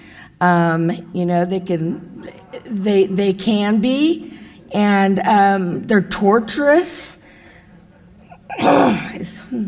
And I appreciate you, so thank you. Anything else you need? Well, if you have any thoughts on where that type of retail would go, we're certainly open to that. You know, if we want to just postpone this conversation to a later date, then certainly we can do that if that's the direction and will of the council. I'll turn back to our consultants to sort of walk through sort of any specifics that you might be able to help us with tonight. Yeah, so, I mean, I think the direction on the Sassoon Valley is pretty clear from the council. I think we have direction from you. In terms of the Cordelia area, it'll be helpful for us if you have direction on a commercial site. None of those are perfect, is what I would say, because when you look at the one that are along the freeway, they would be next to something that already exists. So it has great accessibility, but it doesn't help the people who are way down south in Cordelia, because they still have to drive 4 or 5 miles to get to it. Right.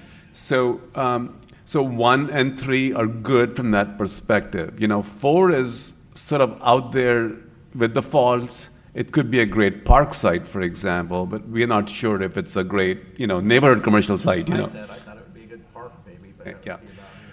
2 is a possibility. 2 is a little, there is a housing proposal out there at 2.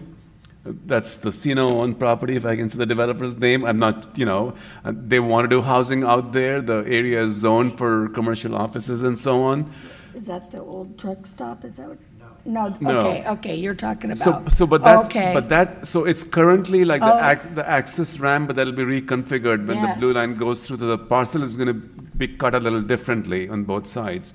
So one possibility is for us to work with the developer who's out there. They probably want to just do housing, but to push them into, if you want housing, then you've got to build some commercial to go with that, and maybe it's vertical, that there is some commercial and there is some housing on top. Maybe it's not, but it's our economic consultant says that's not the ideal place, but that'll provide the greatest accessibility to people who are in the south. Mm-hmm. So I don't know. I mean, 3 is sort of out there, not surrounded by any residents. It has good access. So we are sort of a rock and a hard place, so to say. There isn't a great site, a great site for a commercial use. But if there is something, we can certainly push for 2 and see what we can work out and come back to you, at least preserve that as a possibility. Yeah. And I do think there is a huge need for parks in that area, and especially if we Yes. talk about more,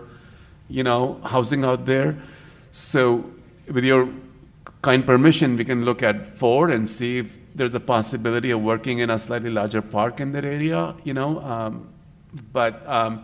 and then we can come back and look at more possibilities of 1 and 3, I think, as to what may be or may not be feasible given the overall housing numbers that we want. If it's your direction that we look at a range, if we continue looking at a range that's between, let's say, 600 and 1,200 housing units, then not all of the sites where the developers want housing need to be developed, because they're already at 1,200. Maybe the number is lower. It's 600, 800 housing units along with some commercial land, and maybe there is park on site 4. So if that's the direction, we can come back to you with sort of rough drawn out as to where things might be, and you can still, direct us as to where to go, in a couple of months' time. Yeah. Yes, Councilwoman? Yes, 3, is that Red Top?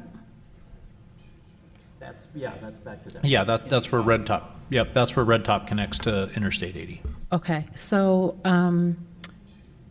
Red Top is about to be expanded, and Red Top is right off of 80. So you keep on saying way out there. I think you're saying that because you don't live in Fairfield, but I don't think it's way out there, and I think it will And it serviced all of Cordelia, like all of that new development, all those houses.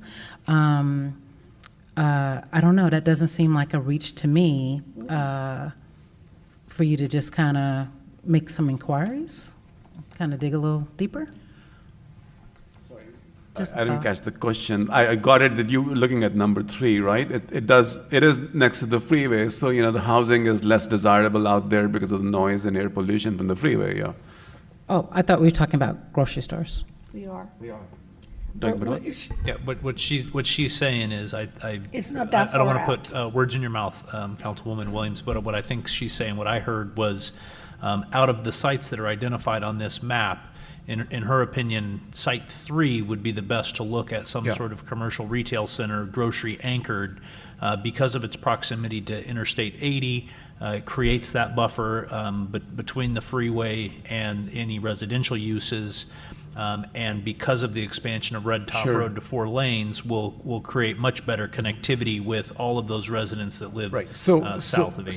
So, I mean, what we could do is, if you want to tell us, look at both 2 and 3, speak to the property owners, speak to your economist, look at access issues, and come back to us again one more time. Yes. We are happy to do that, yeah. Yes, that would be great. Yes, absolutely.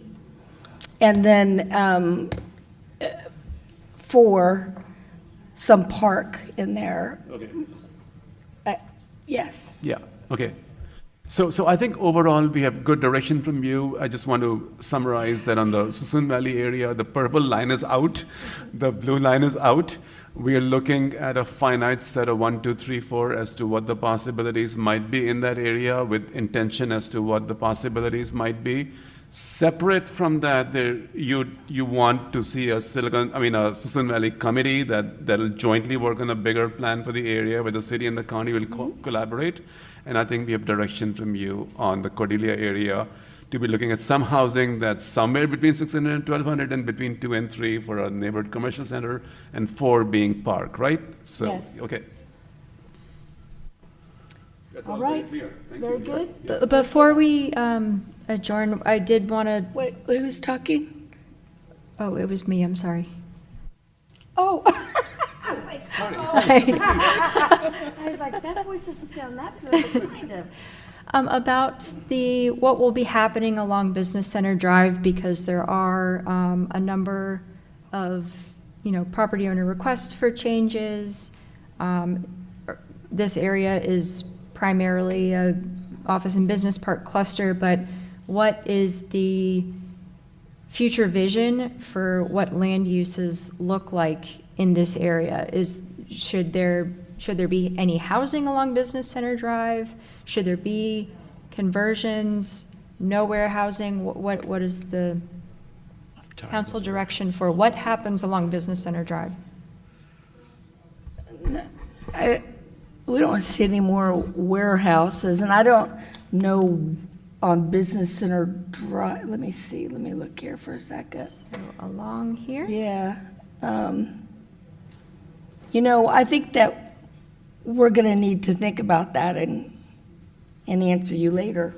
Yeah, I mean, I think let's settle the other pieces first. Yes. See what remains and what, else we may need or not need. Maybe we have more or less housing land or not, or what, and let's see how things fit, and we can still settle on that later on, yeah. Okay, yeah, that makes sense to me. I think, there was a lot tonight. There was a lot done, a lot of information, yes. I think there was a couple of questions still from. Well, we've already had, we're closed with the public talk. Yes, Councilwoman. Mayor, and when we come back, can we is it possible, I know legally we only have to give 4 days notice, but can we give a bigger notice so we can give the community a bigger time frame more notice to get here? Absolutely. Okay. Yeah, we can do that. Very good. Well, I appreciate all of you. Yes, Madam Vice Mayor. And just following up on what Marilyn Farley said, is it possible to have some kind of a staff report in conjunction with these discussions as opposed to just slides? It's important enough. I think it makes sense. Would it help if we just published the slides ahead of time? Because, I'll look to our consultants on that.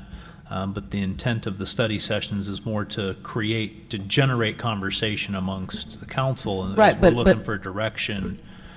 Yeah, but to have the foundation for what we're basing our decisions on, I think is advisable. Okay, we can put something together. Thank you. All right, well, great job, council. I appreciate you.